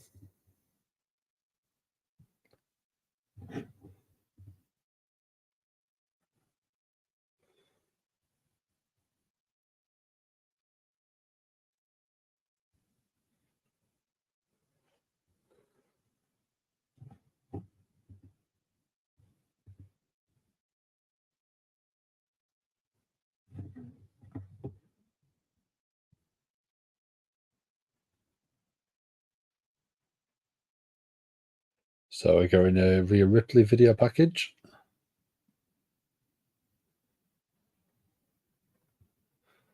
We're first going face off between Rhea and Ivy from a few weeks ago. Rhea saying that Ivy's nothing in Rhea's world.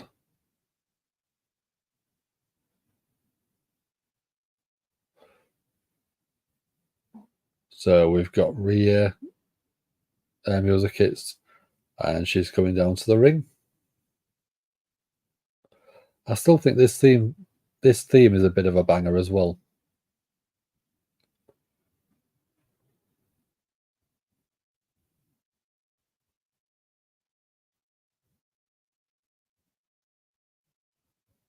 I think Rhea Ripley's had one of the best turnarounds over the past few years.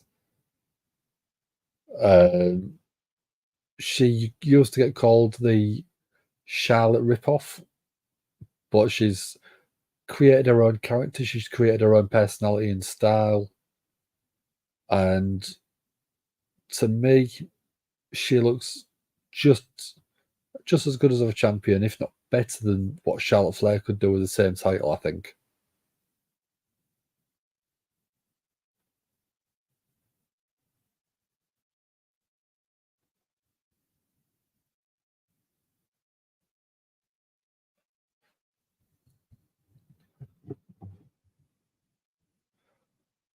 So, who do we think is going to get this one? Is it Rhea? Is it Ivy Nile?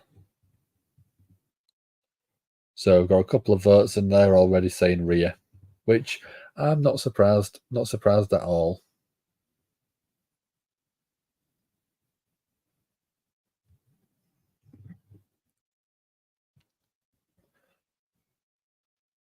So, we've got Samantha Irvin doing the entrances.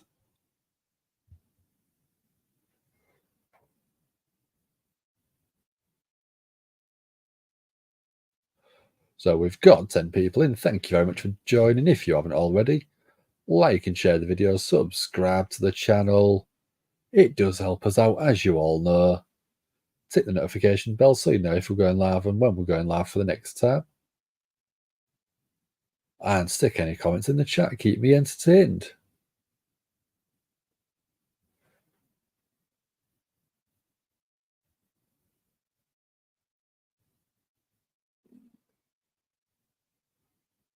So Rhea getting a bit of a boo, but also getting quite a few cheers.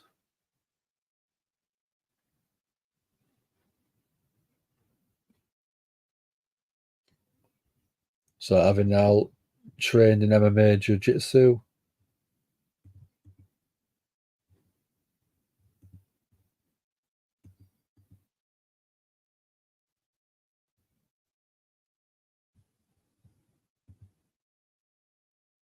So first lockup.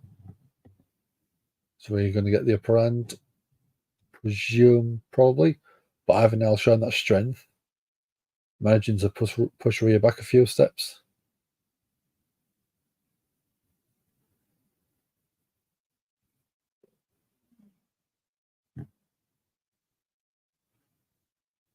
Oh, Ivy picking Rhea up, but Rhea using them elbows and then wrenching the air back.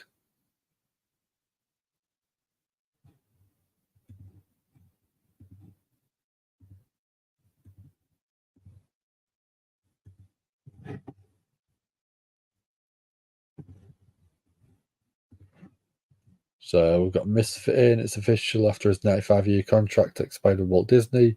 Steamboat Willie is now all elite. Okay.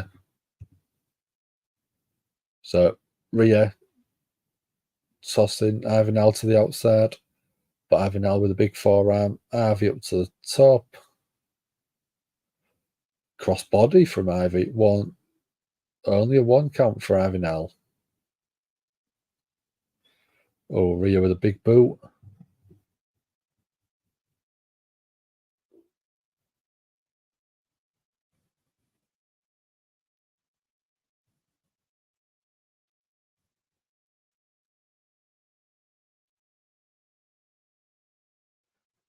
So we're giving Let's Go Ivy chance.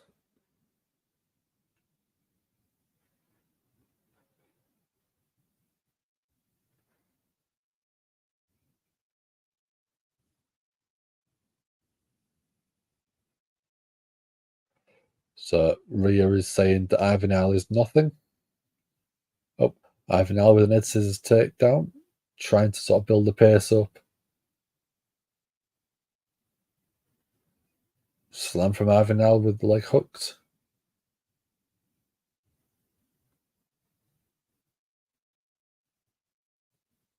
So we're going to commercial break. By the way, The Rock's returning tonight. Yeah, we've had it in the chat already. I would have liked it to have been Austin.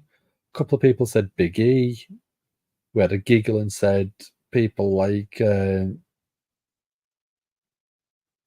Alberto Del Rio. So it's been quite fun picking which we would prefer.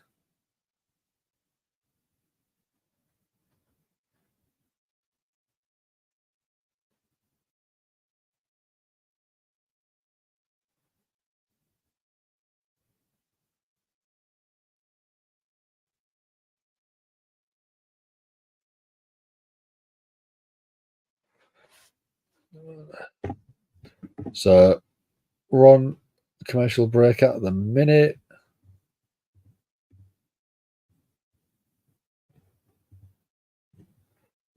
There we go.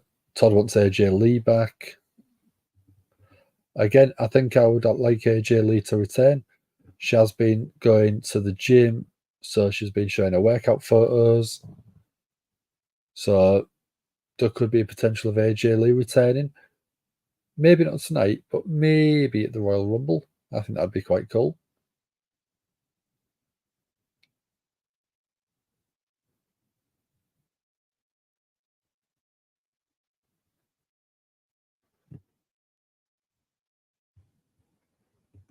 Todd thinks it's The Rock. Yeah, I think most people think it's The Rock, but we'd like to sort of speculate and hope someone else. I think that's what we've been doing.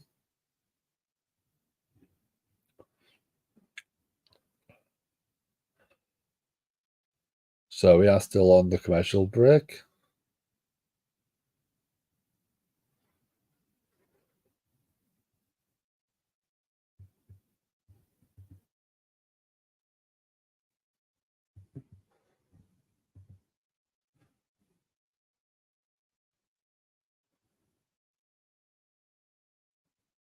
So commercial break is still going. So Misfit, what was your New Year's resolution for yourself? Have you done one? Have you not done one? If you have done one, let us know where it is.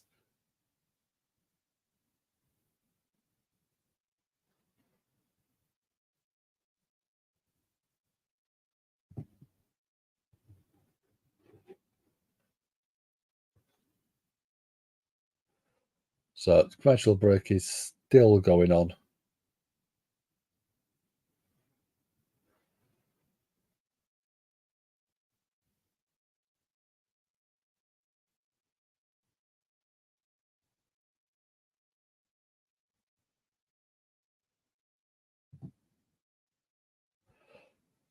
So we are just going the last couple of commercials out the way. We're coming back to Monday Night Raw.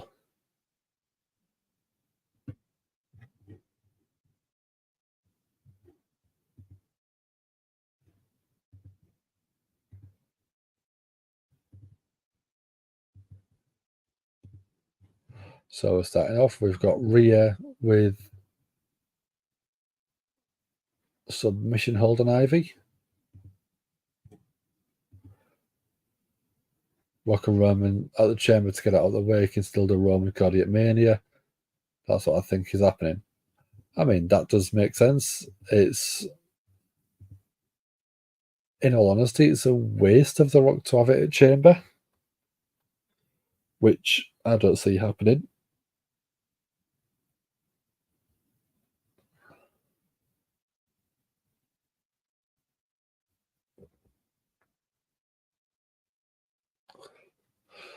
So Rhea's got Ivy on the shoulders in an electric chair position.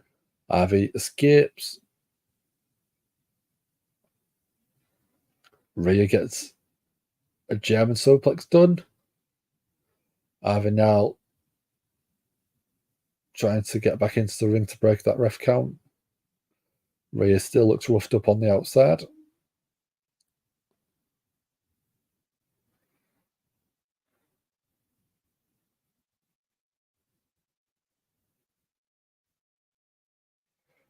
Ivy now with almost a step up into GAHY, and then a head scissors takedown.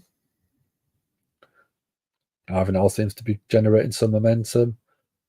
Ivy off the ropes. Oh, beautiful leg drop type move from Ivy Nile.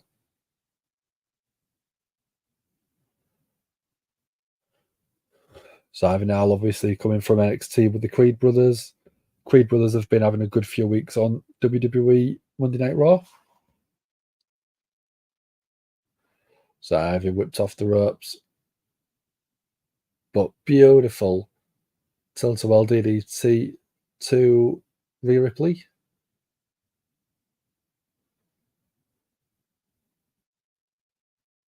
Becky gives Nia a best match ever and pretends to be shocked. Yeah.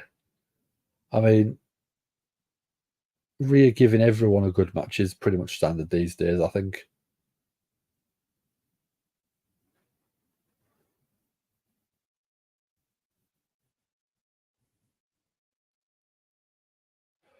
So Rhea went for something, but Ivy basically went over the top, face planted.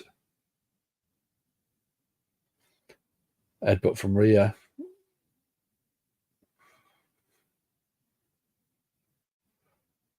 Rhea, absolutely beautiful missile drop kick off the top to Ivy Nile. 1, 2, kick out at 2 from Ivy Nile.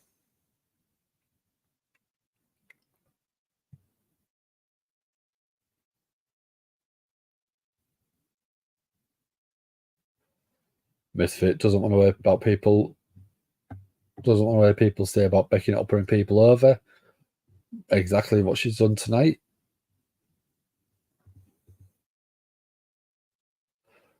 So Rhea, she's looking for the pump handle slam. Manages to get up, but Ivy Nile counters. Gut wrench slam. 1, 2, kick out at 2.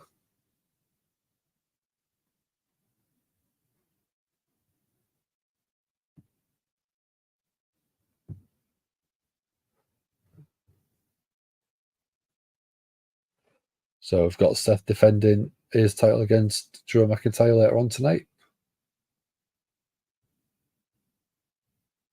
Rhea Ripley with some big stomps.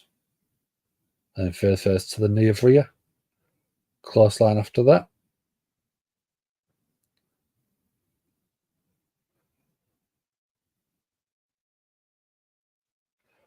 Oh, Rhea with just a vicious slam. 1, 2, kick out at 2 from Ivy.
Can't hear me? Okay, let's have a look.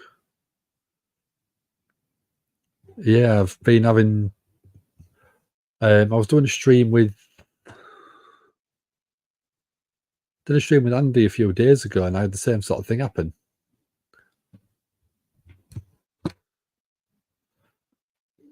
You can see me, that's good. Doesn't say that I'm muted. Okay, you hear me. Okay, that's all right. Yeah, it was really weird because for like 5 minutes I couldn't even get back into the stream itself. It hasn't been 24 hours and there's already a Mickey Mouse horror movie coming out. Well, it's not surprising. Someone can make money off something, they'll try.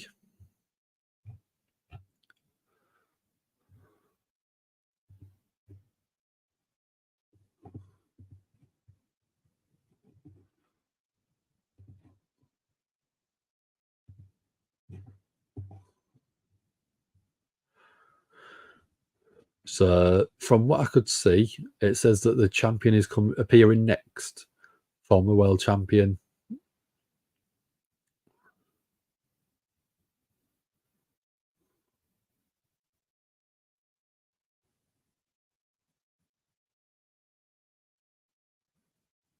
Second Steamboat, well, it became public. You knew it, yeah. So, PK, we've had a few rumours it could be The Rock. I had a rumour that it could be Austin. People want to see Big E back, but I think it's going to... We all think and pretty much know it's going to be The Rock by the sounds of everything.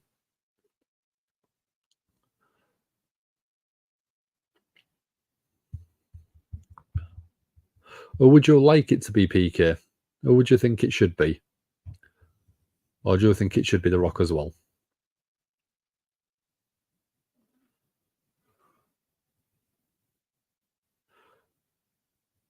Misfit saying it's Jinder Mahal. CM Punk returns next week.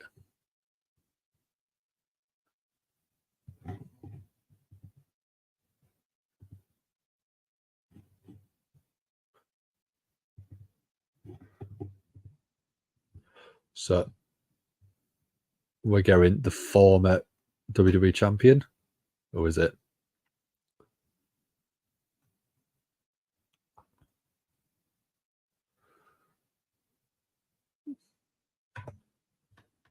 Yeah, you hear that disappointment in the crowd.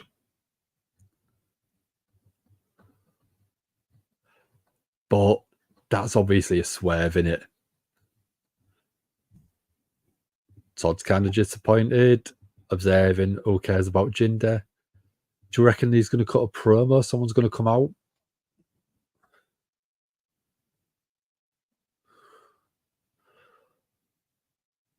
We had Jinder Mahal within the share a few weeks ago, I think. So what's the point?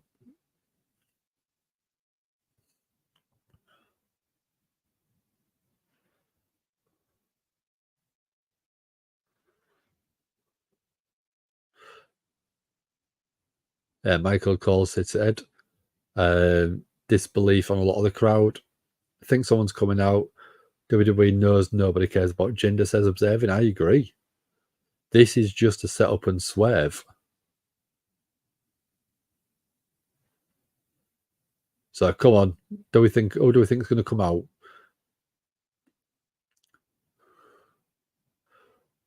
Mahal says to the crowd,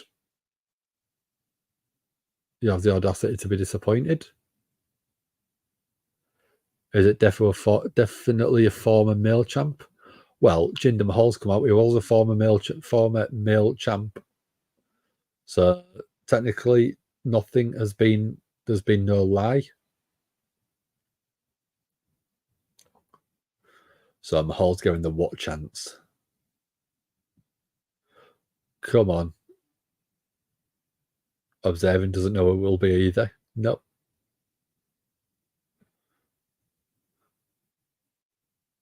The best WWE champ isn't Jinder Mahal, says ZJI. How are you doing, dude? Did you have a good New Year, man? They dropped Thea and Sanga too. Yep. Could be Sasha Banks. There's rumours it could be. I think if you had her come back, you'd save it till Rumble. Would you not?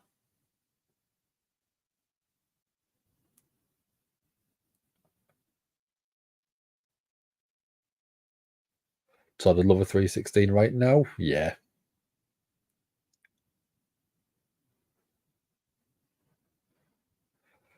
Mahal is doing the vicious heel gimmick. Nakamura's doing the same thing, but better. So they're in San Diego. Rey Mysterio, Dominic Mysterio's hometown.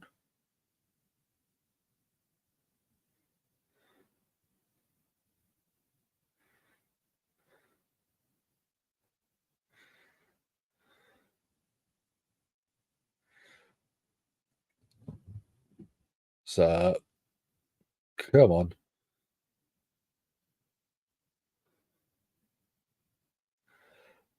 I'm not sure what Jinder Mahal was saying there.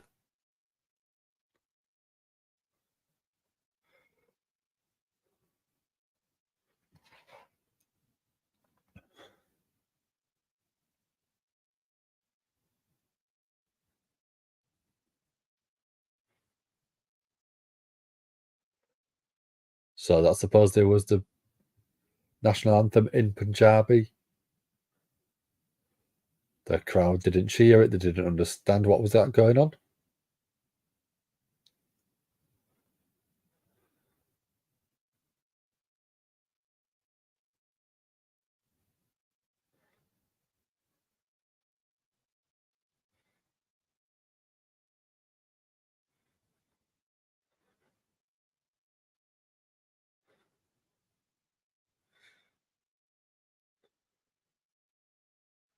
So we've got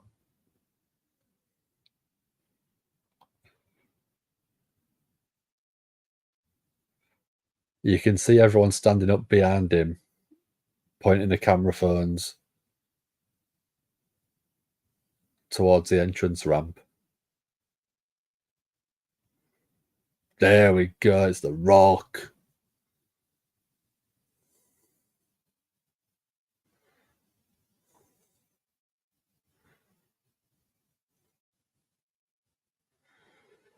Crowd absolutely going nuts.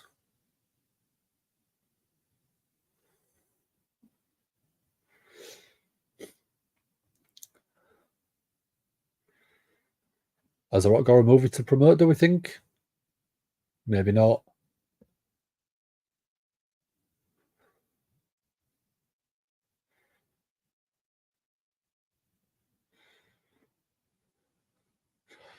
Even The Rock has returned as an absolute unit.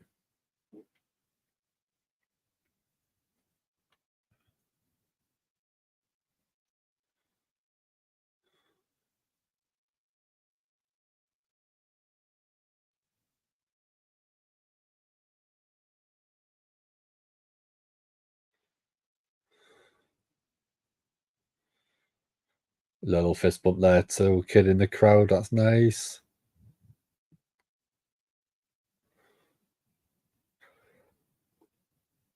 Oh, was you hoping for the GI? Or did you want it to be?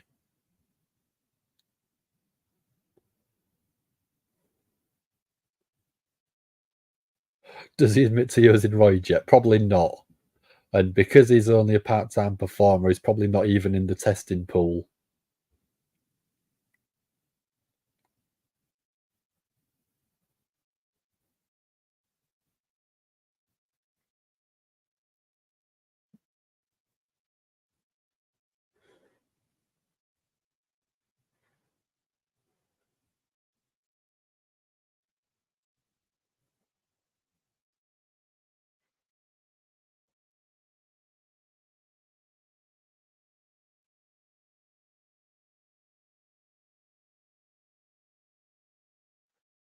I mean, do you reckon he could be announcing himself for the Royal Rumble? Would that be insane? Said I was hoping for Batista. I mean, that wouldn't have been a bad shout.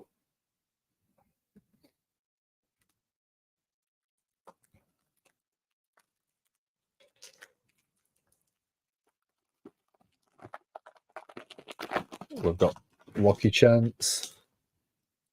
Legacy could have reformed, yeah, a little bit.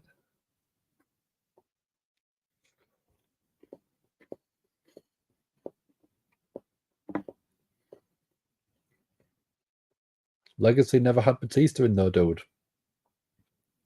It was Randy, it was Cody, and it was Ted DiBiase Jr. There was no Batista in it.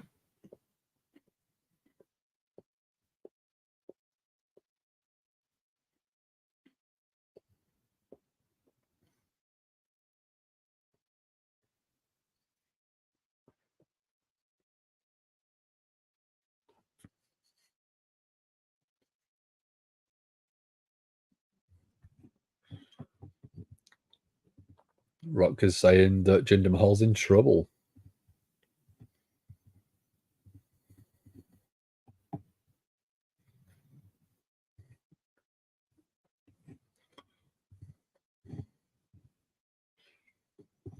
One Legacy member is having legal battles. Yes, just a tad.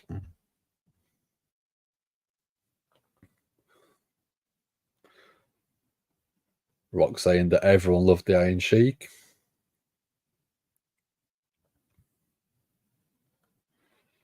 If The Rock was there.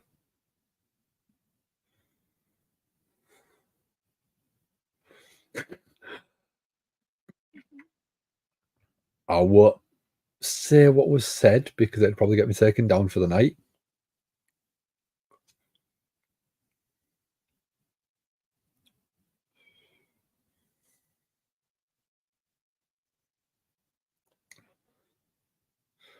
Jinder Mahal saying The Rock only shows up when WWE's been insulted.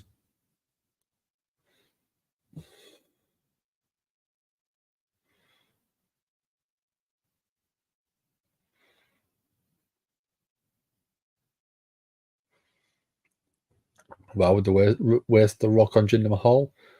Did the same with Austin Theory. It could be he announces himself for the Rumble. It could be to help start a feud with someone going forward for Mania.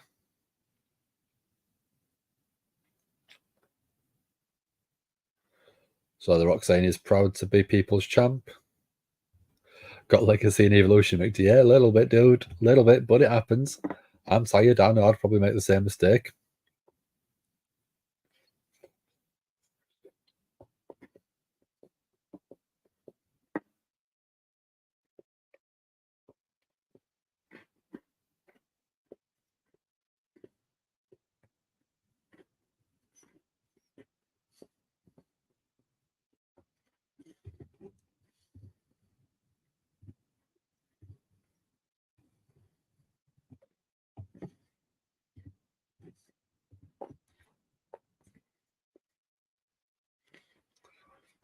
Rock saying that we don't boo Mahal because of the way he looks, or the way he talks, or because he speaks Punjabi. Oh, he's talking to Iron Sheik. Oh, I don't know what was said because I've cut it off.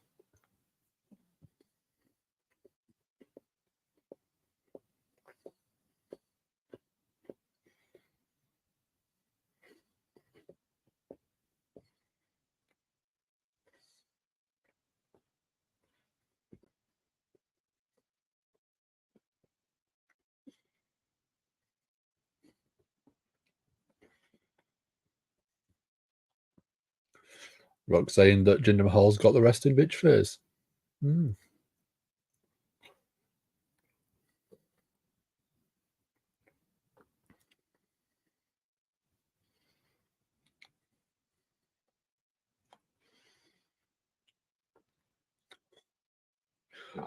Rock thinks that Jinder Mahal, no one likes him and he's not funny. If Jinder Mahal was one of The Rock's if Jinder Mahal was one of The Rock's movies, it'd be Baywatch because no one watched it.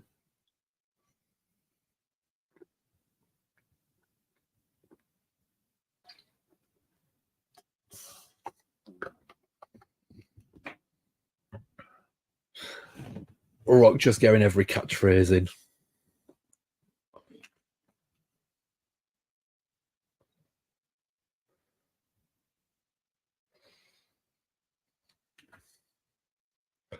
I never watched Baywatch either, dude. Don't worry.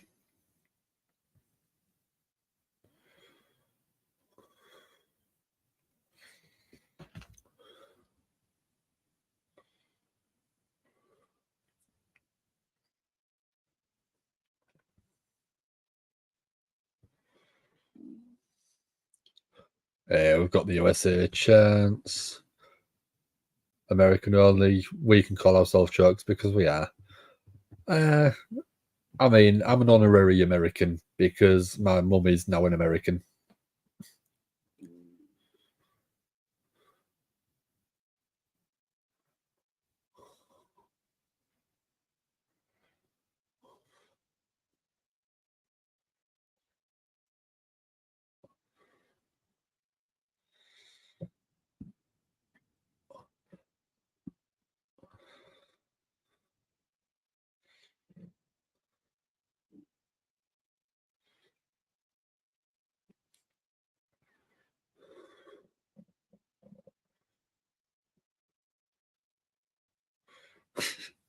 Rock calling Jinder Mahal a day one douchebag.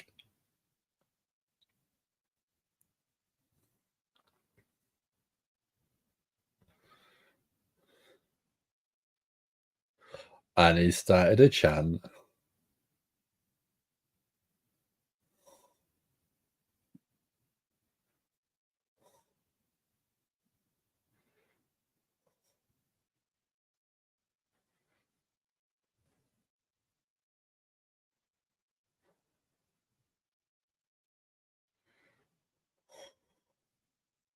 So the Rock's going, how do you know?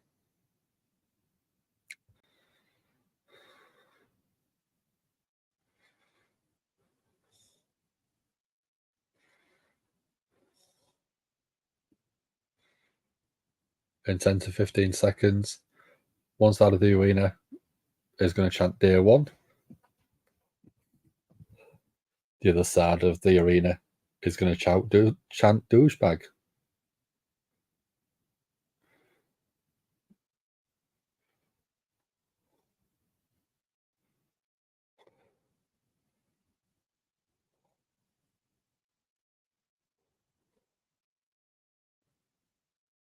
So he's got the crowd eating out the palm of his hand.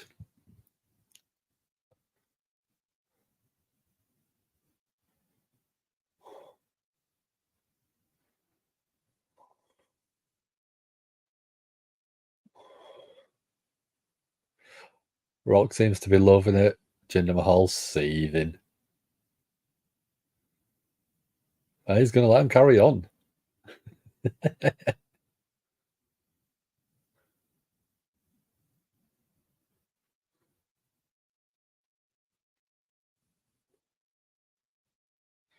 They're not letting up either.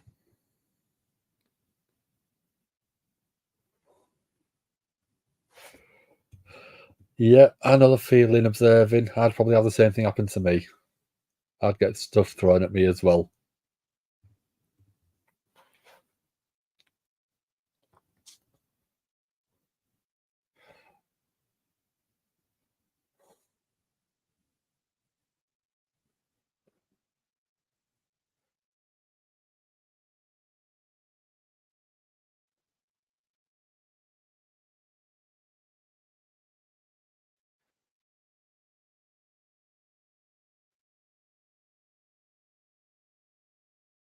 So the Rock's going to sing something from the national anthem.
Oh, Jinder Mahal going in on The Rock.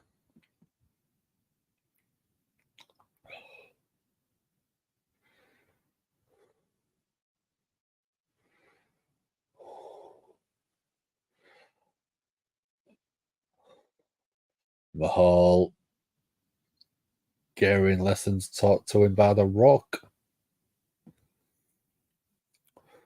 Spinebuster to Mahal.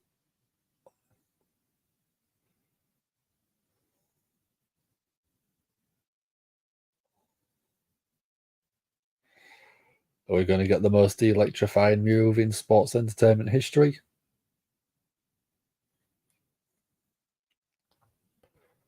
People's elbow. Here we go. And Rock with the leather belt.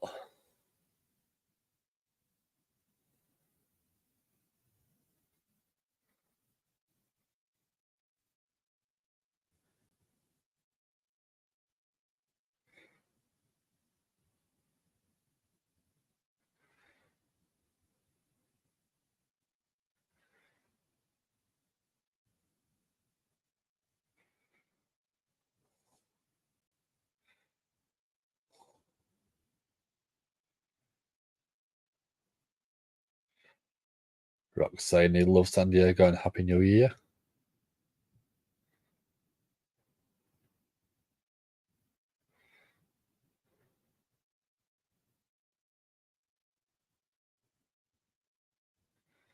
Rock's a little hungry.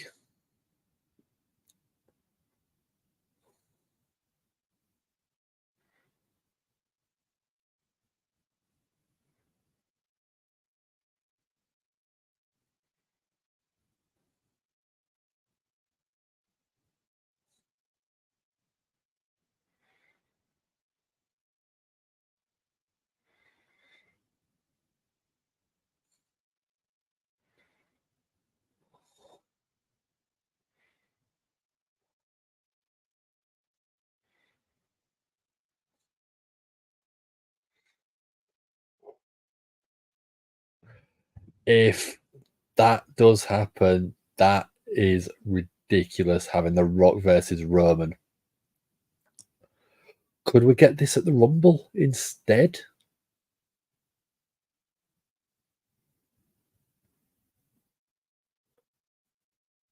And then have Cody versus Roman at Cody versus Roman at Mania.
Cody might not get his shot. Orton AJ night on SmackDown, winners facing Roman. Okay, maybe after then. Yeah. WWE want the Rock at Elimination Chamber. I mean, having it down in Perth, I think it is. It's a big place for it. Rock should be the last person Roman beats before he loses the title. Rock's not taking the belt off Roman. No chance.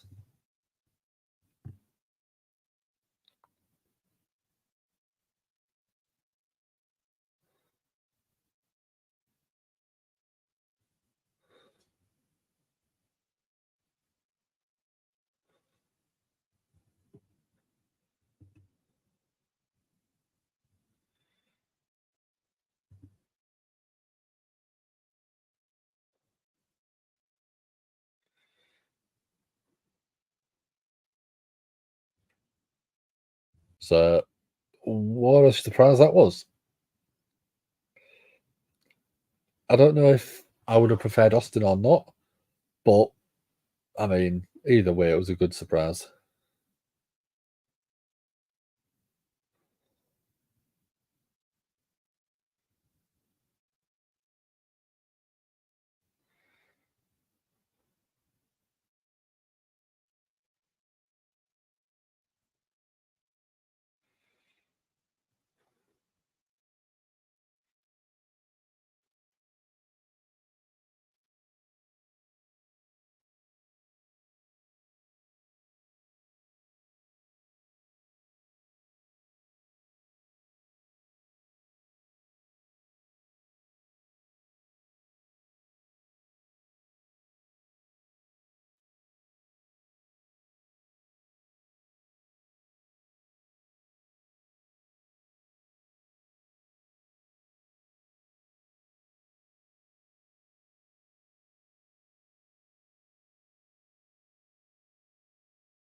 So we are just coming back onto Monday Night Raw.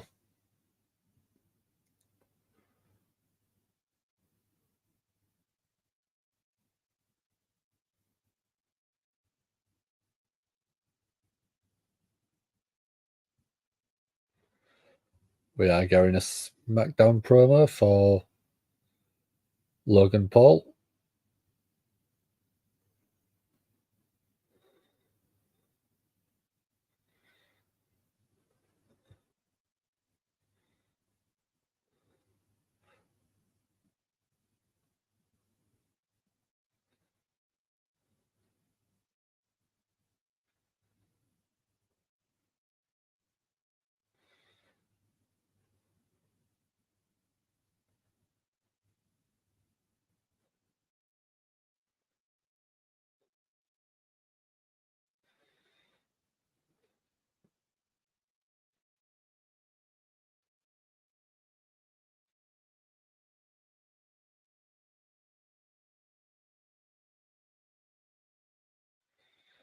So we're going a recap of The Rock returning, Jinder Mahal returning.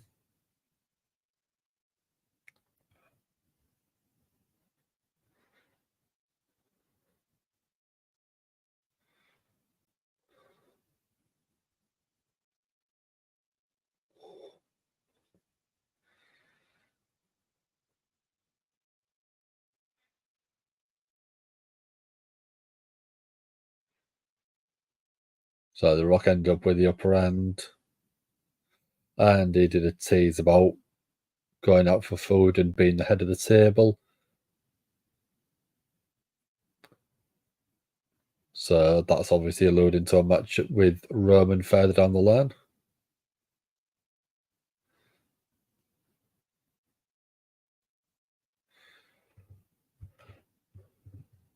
So I ended up seeing a people's elbow in the ring. First time in years, which was amazing.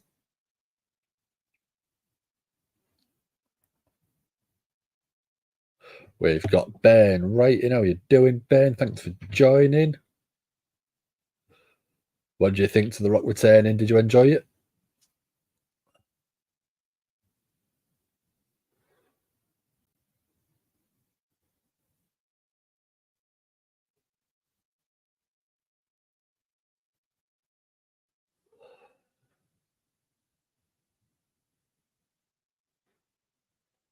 So we're going the women's tag match. Shayna Baszler's coming out.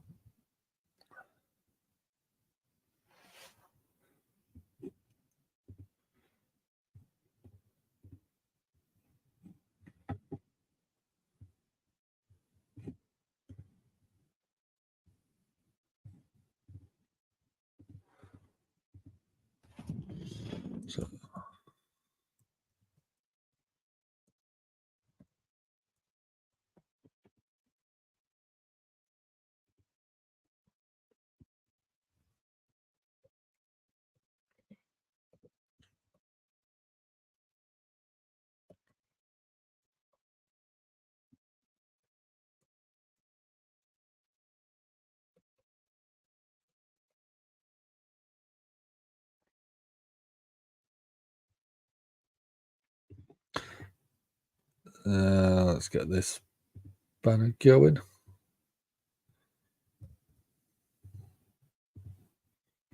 There you go, Aston. It's in for you. It was great, especially the ending with him saying about Roman. Exactly. So we've just been having a chat what it means for Cody. We're thinking that it could be for Rock and Roman at Perth at Elimination Chamber, which is the pay-per-view before WrestleMania. So you could have The Rock lose, Roman and Cody then go up against each other at WrestleMania Night 2.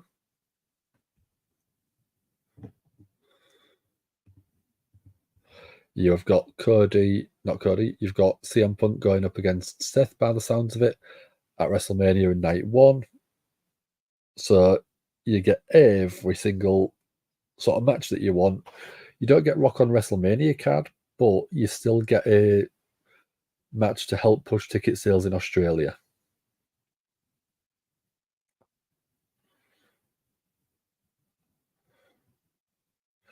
So we've got Tegan Nox coming, going up against Zoey Stark. Natalya and Nox, couple of quick tags back to back. Oh, Shayna gets a quick tag blind.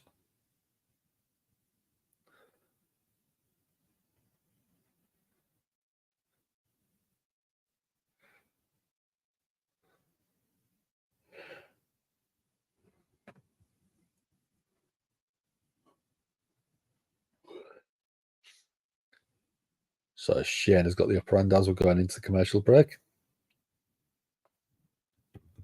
Suppose I'm right, but does Cody finish the story this year? I think he does. I did actually say about it earlier on in this video. I think it was about sort of an hour ago. If you look at the WrestleMania headlines from WrestleMania 9 and 10, 19 and 20, 29 and 30, the heel technically wins the main event match at WrestleMania's 9, 19, 29 and 39. So when you look at WrestleMania 30, 20, and 10, the babyface wins. So at WrestleMania 9, you had Yokozuna beating Bret Hart.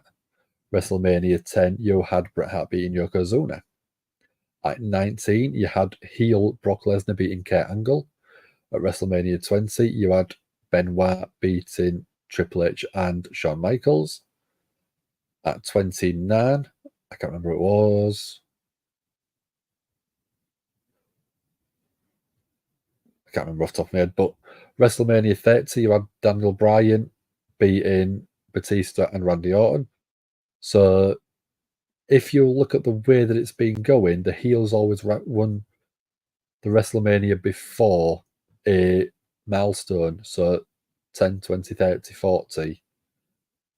So I think Cody finishes the story this year because it works in what WWE have been doing for the past 40 years.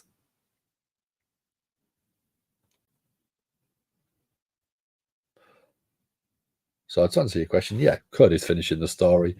Babyface is coming out on top for the biggest WrestleMania event ever.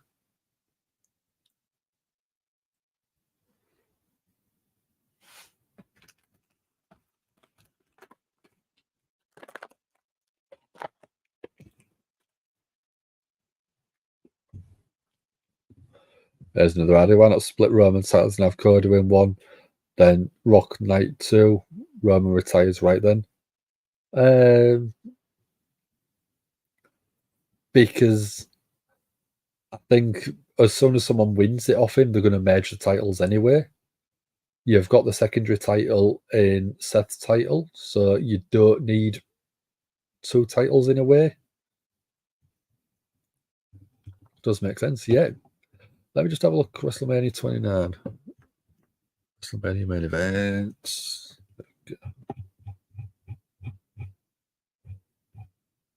So yeah, WrestleMania 9, like I said, was Bret Hart versus Yokozuna with the heel winning, and then the face won the year after, Bret Hart beating Yokozuna. 19 was heel Lesnar beating face Kurt Angle. WrestleMania 20 was face Benoit beating heel Triple H and Shawn Michaels. 29 was technically heel Cena because he was going up against The Rock, who was the big babyface. And then WrestleMania 30, Daniel Bryan beating Batista, Randy Orton, so the face won that match. And then WrestleMania 39, obviously last year, you had Cody babyface losing against the heel Roman Reigns.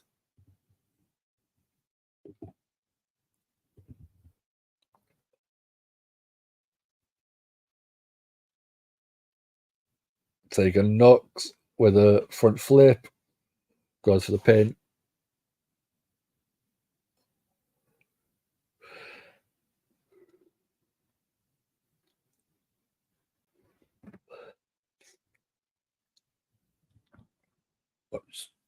Tegan was looking for a suplex or something, but big kick from Shayna. Natalya's comes in, breaks the attempt at a pinfall up. Zoey Stark comes in, gets Natalya out the ring, goes back out for the tag. So German suplex from Shayna into the Z360. 1, 2, 3. Zoey Stark gets the pin.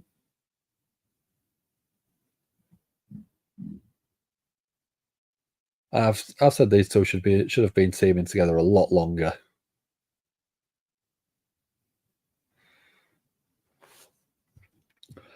If anyone could return to WWE, who would we want back in WWE? Let's throw it out to the chat itself. Who would the chat want to have back in WWE if they could? If I was to pick anyone, I would actually quite like to have Wade Barrett back in the ring. I know he's technically still working there, but I'd love to see Wade Barrett in the ring. I thought it was fantastic.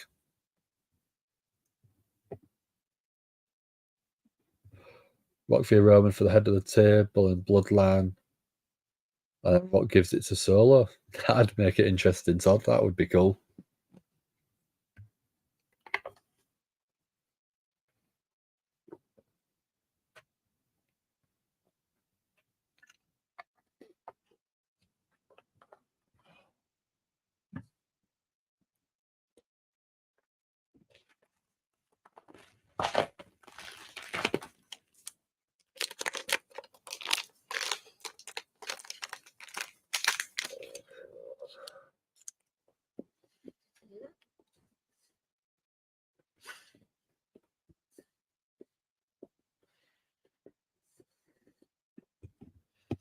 Mm-hmm.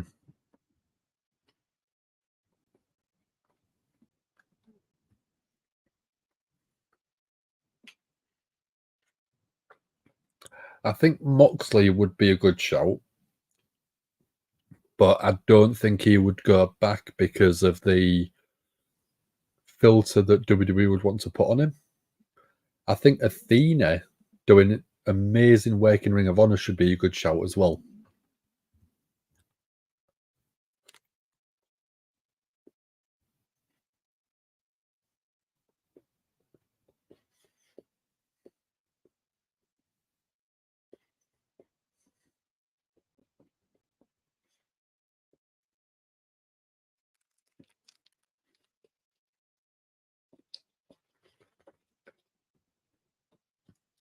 Whereabouts are you from, Ben, then? Whereabouts are you from in the world?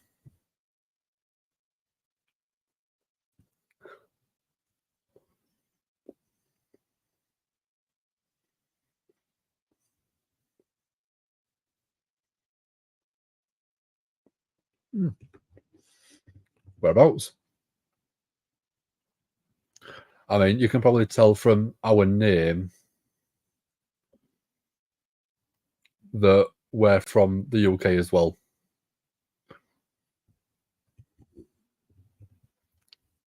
Is it somewhere prettier than we are?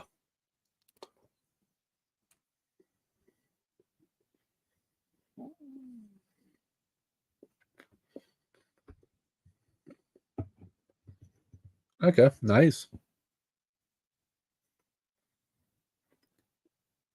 Supposed to be quite picturesque in places down there. Todd calling for a Drew upset.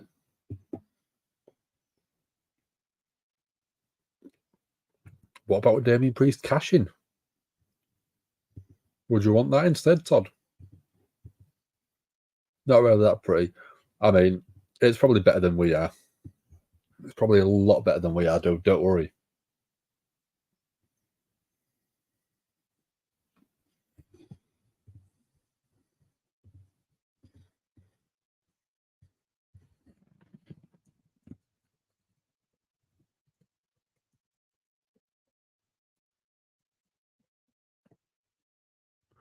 Let's get a poll going for the main event match.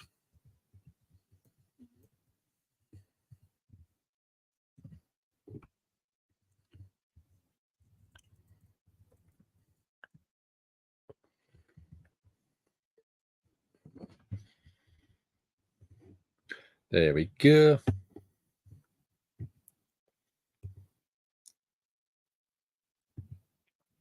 So how did you find us then, Ben?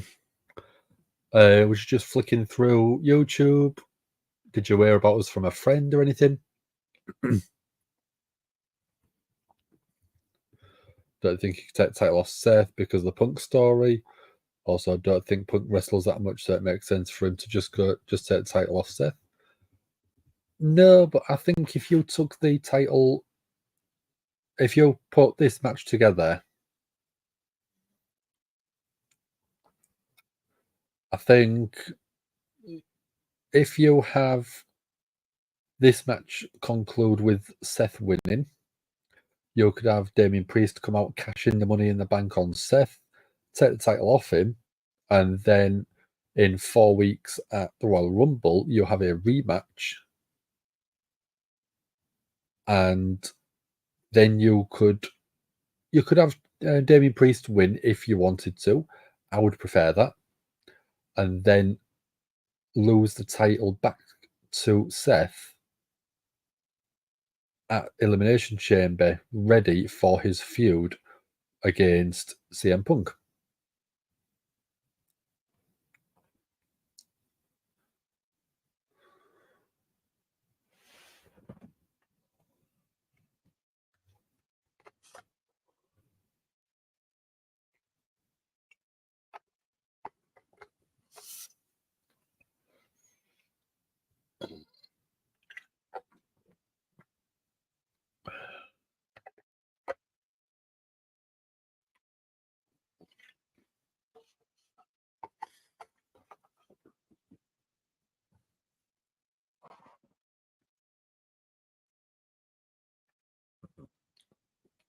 Misfit says about Roman beating The Rock and then losing to Cody and put Cody over massively, which, yeah, it would.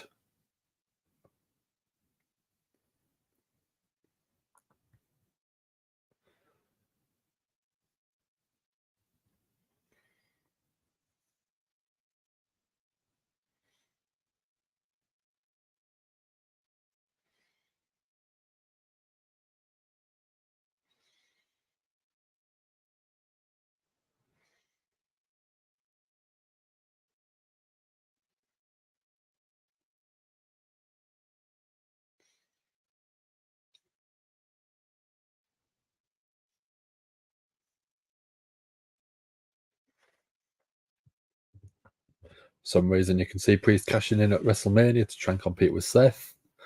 I could, but I think that'd ruin Priest because you're not going to have him walk out, are you, with the title?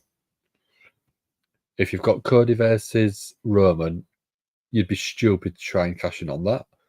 And then Seth versus CM Punk, you don't see anyone walking out with a title but Punk. So for me, I would either do it now and give him a couple of months run with the title until Elimination Chamber and then drop it back to Seth. Or I would have it after that. But I'd also have it after WrestleMania. But then is that cutting it a bit too fine to do a cash-in?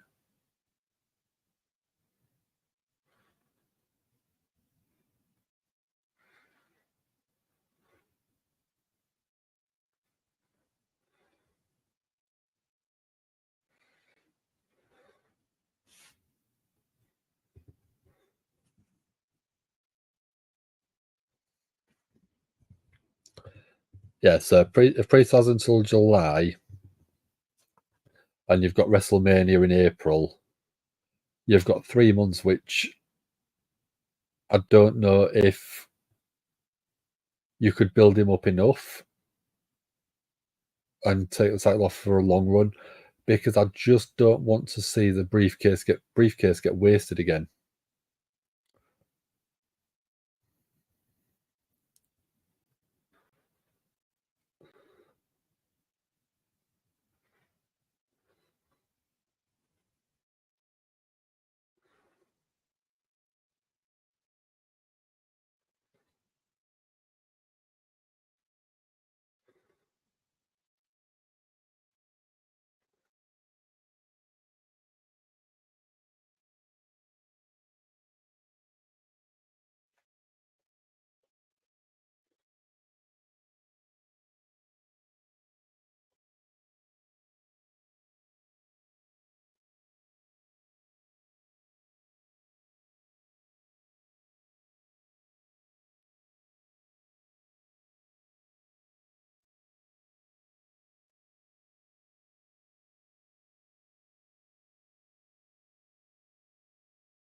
Or would I like to see the title off Logan Paul? I think LA Knight straight away.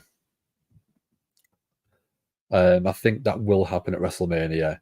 And Gunther, I think I'd like it to be Chad Gable. I don't know why, but I think Chad Gable deserves it. If you're not going to use Chad Gable because they had a great feud and great matches, I think you've got to push someone big like Bron Breakker from NXT.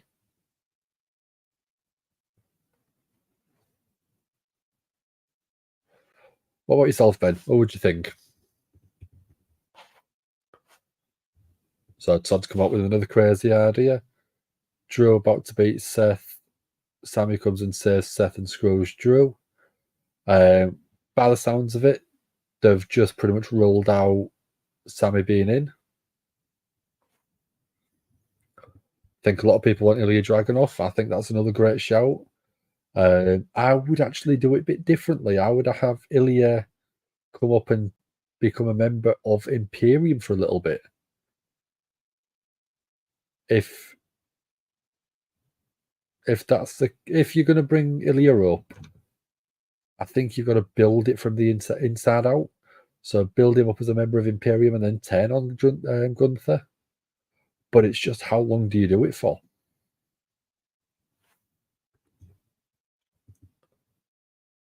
So Triple H making a major announcement on Thursday, which is the Rocket Elimination Chamber. Yeah, makes sense, doesn't it?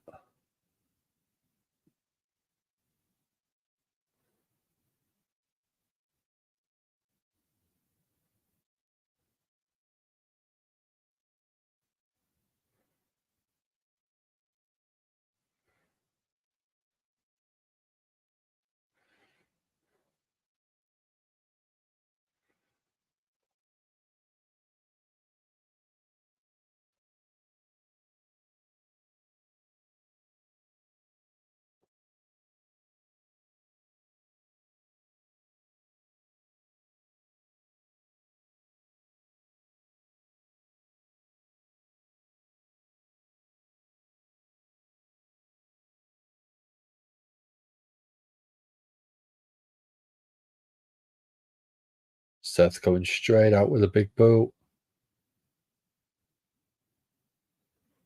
And flying some right hands in.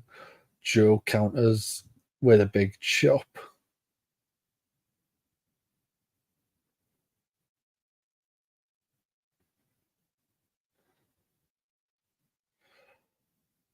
McIntyre going ahead of steam and gets thrown to the outside. And Seth using them steps to elevate a big right hand.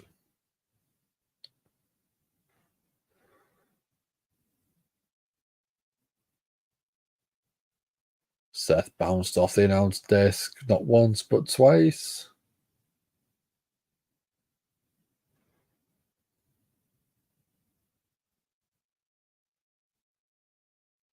What's McIntyre looking for?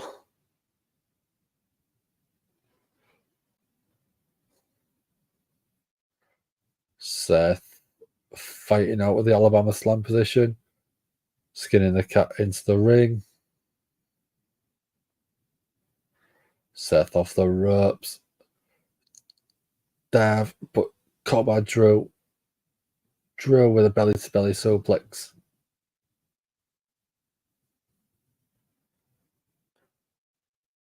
So we're going to commercial break, but Ben says, think LA Knight makes sense.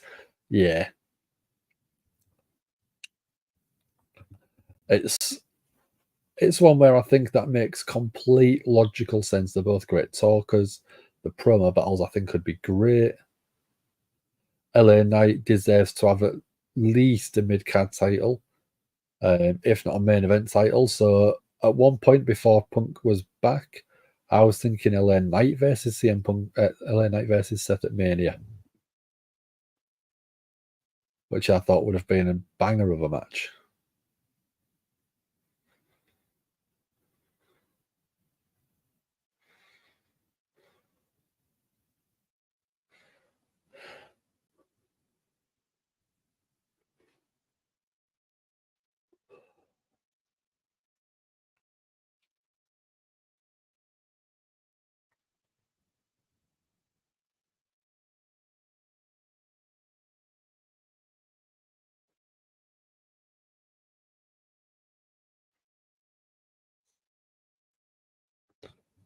So does Seth turn heel before the match versus Punk?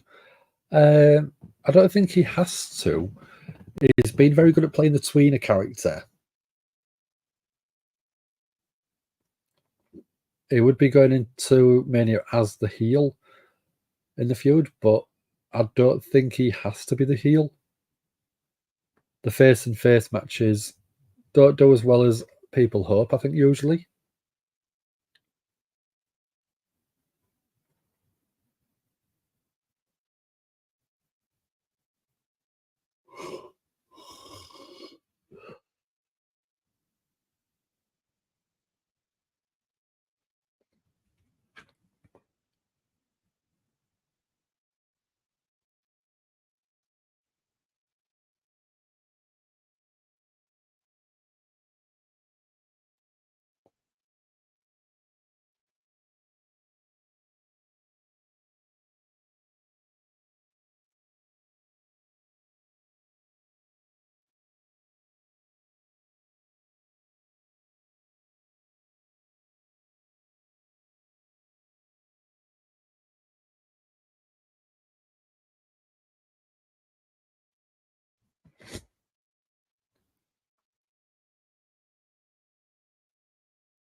So we're still on a commercial break.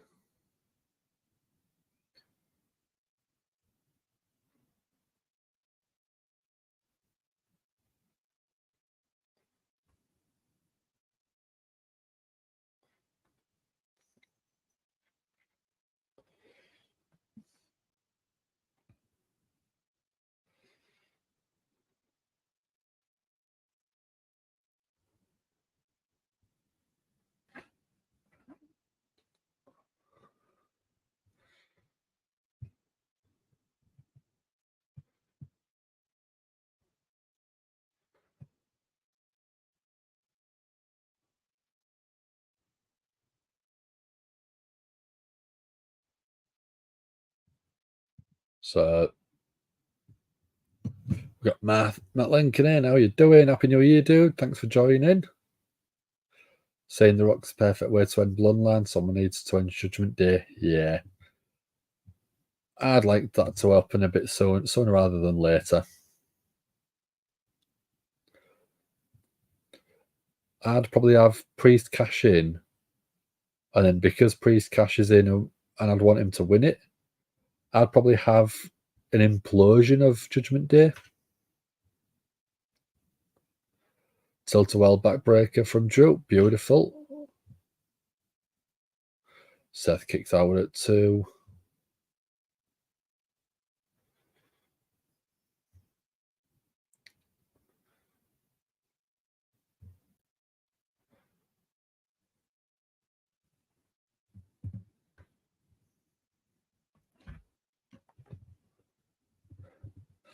What'd be the ideal dream match? You've gone for Seth versus Omega versus Ospreay. Don't know who would win.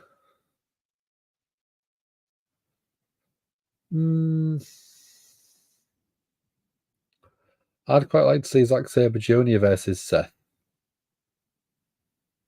I think Zack Sabre Jr. is amazing, but Will Ospreay versus Seth again is a dream match. McIntyre threw himself into the ring post. Good showmanship. Yeah. AJ Lee expected to be on Rumble along with Rock's daughter. I wouldn't be surprised if both of them entered the Women's Rumble match. Rhea doesn't even get to main event Elimination Chamber in her own country. No, probably not. But would you rather have Rhea or The Rock as your main event? You pick The Rock all day long. Oh, Seth with a front flip over the top. Beautiful. Taking out McIntyre.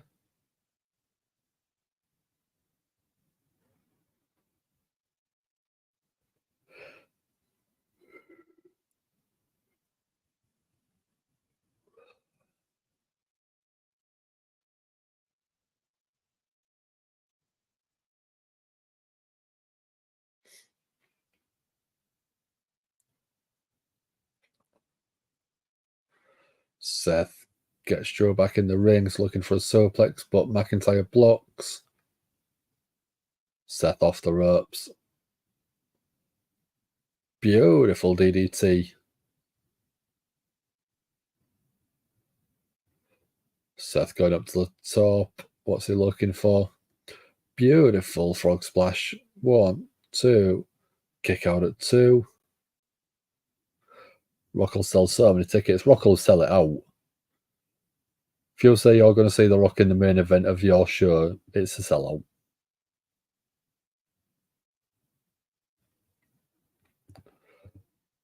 Looks like an accident, but it looked cool. Yeah.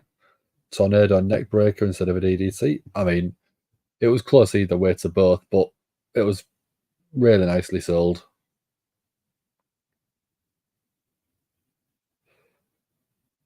Seth went for a springboard moonsault.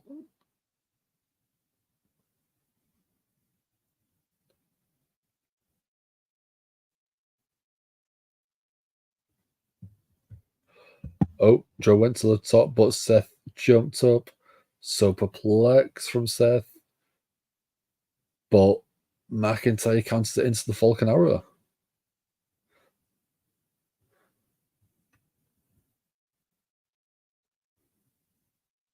Joe no sold the superplex. Yeah. I mean, it's not taken away from the quality of the match overall, I don't think. What about you?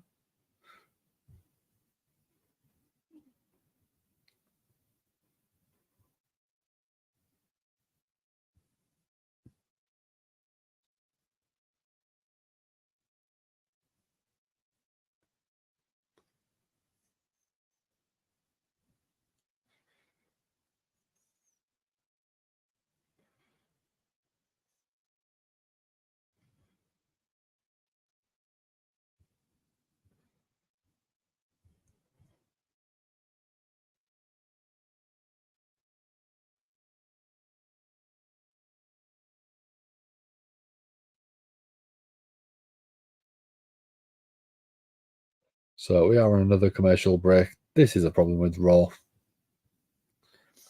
It's not taken away from the match. It's a good match. Could have been on a pay-per-view, 100%. Not main event, but still, yeah.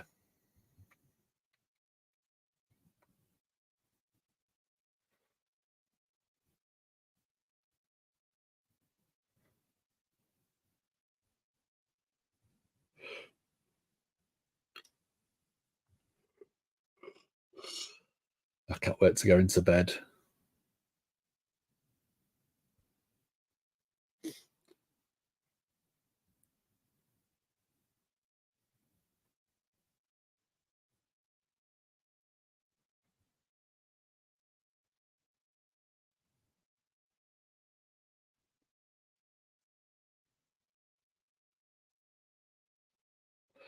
They could have done this ad free. They should have done this ad free. I'd prefer it so much every week. So when Punk beats Seth, who do I think the first opponent will be?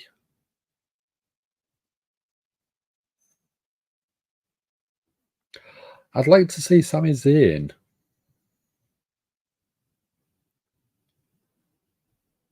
Look at you observing. It's almost 4 o'clock in the morning here.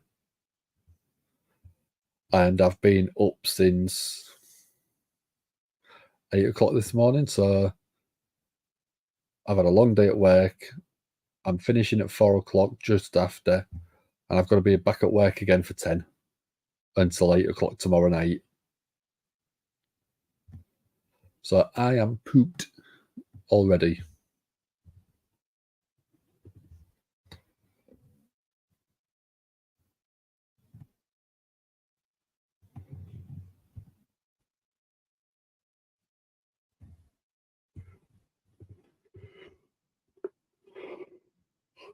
Can't stay up that late at work tomorrow and tougher than you.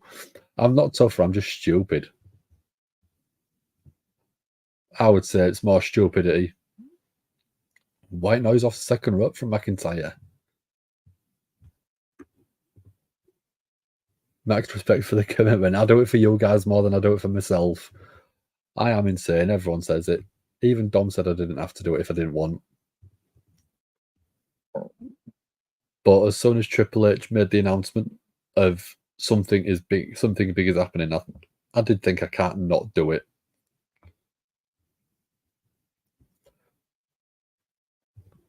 Appreciate a sacrifice. I'm only sacrificing sleep and sanity, I think. Maybe. I don't know.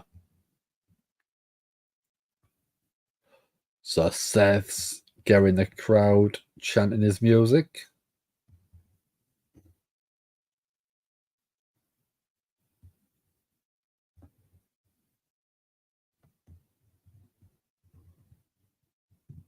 And Gary from Seth.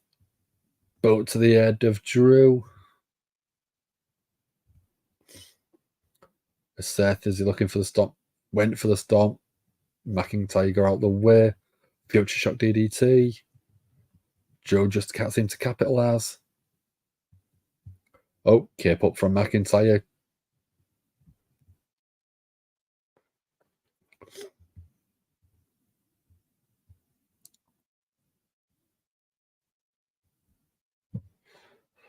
So what's Joe looking for? Is he looking for Claymore?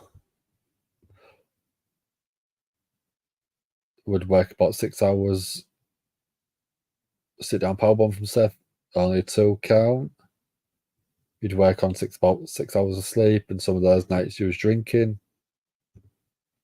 Doing that, so I stopped after 4 years. Yeah, I mean, I do this pretty much every week, unless it's a show that's like a repeat one, like last week, or I've got something going on. I try and make sure I'm here every week for people because I know people get into a routine.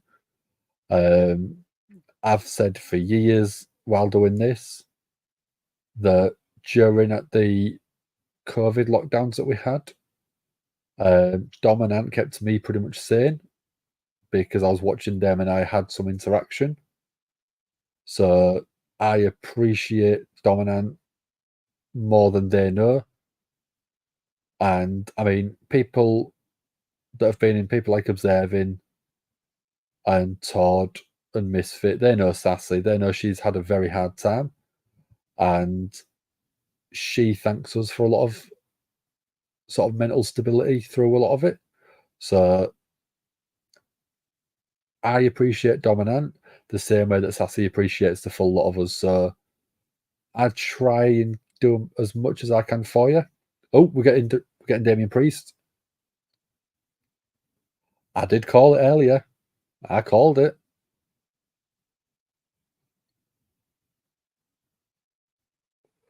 So if us or Wrestle Story don't go live, you usually don't watch. Like I said, I try and go as often as I can. Oh, Priest with a briefcase off of Seth. Claymore from Drew. Dominic Mysterio gets suplexed. So it doesn't look like there was a cash in. Claymore 1, 2, 3, but Seth's foot on the foot.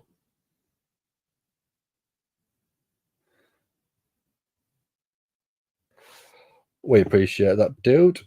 A like and share obviously does help as well. We are on Twitter. We're pretty much on all the social medias down the side. So if you want to follow us on any of them, you can do. And you're more than welcome to give us a message anytime.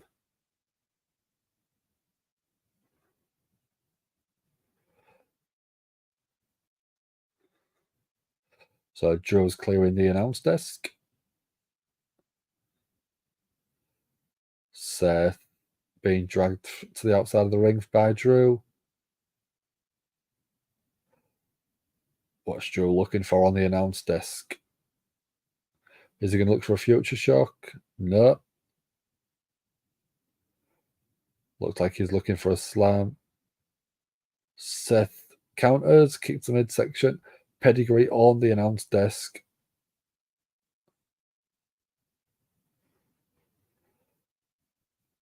Seth tossing Drew back in. Stalking Drew for the stomp. Stomp from Seth. 1, 2, 3. Seth gets the win.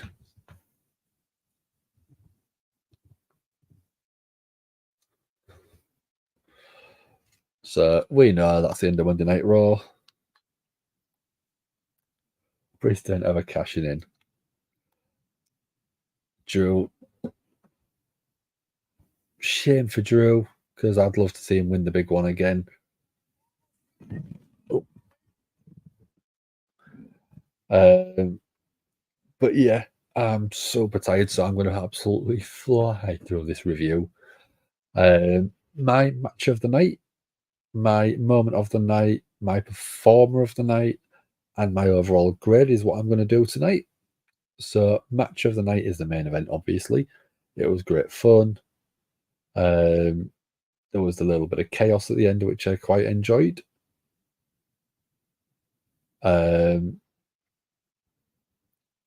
Performer of the night, Rock, obviously. Coming back and being that fire on the mic straight away is amazing. He hasn't missed a beat. My moment of the night was the pop that The Rock got. Coming out, absolutely tearing the place down. And my overall score, I'd probably go, that was a good 7 out of 10. I do feel very tired, so I don't know if my tiredness is affecting the score fraction. But it was a good show. I did miss people like Chad Gable on the show. They didn't really get any sort of big push. The women's division seemed to get a good showing, which is good. It's nice to see a good percentage of women on the show. But I think that they could have done a little bit more with few more of the males in the mid card, because it just seemed to be very bare on that section. I appreciate every single one of you guys that's been with me, whether it's Ben, whether it's Observing, whether it's Misfit, or whether it's people that was in earlier like Michael or ZJI. I appreciate all of you. And again, if you haven't, like and share, subscribe to the channel. It does help us out. If you want any of our merch, you can go across to our spread shop, which is in the link in the description below. We've got some inspired t-shirts from the NWO, from the Bullet Club, from Kevin Owens. So if you want to grab anything, send us a photo, whether it's a tweet, whether it's an Instagram message, or on Facebook. We'll retweet it. Night, Todd. Thank you very much for joining. And again, Happy New Year to you, dude. Thanks for being with me. Night all. But yeah, that is Monday Night Raw, Day 1, 2024 in the books. And let's have a look. Who should we do? Again, I appreciate you guys. Thank you very much for joining. And I shall see you soon.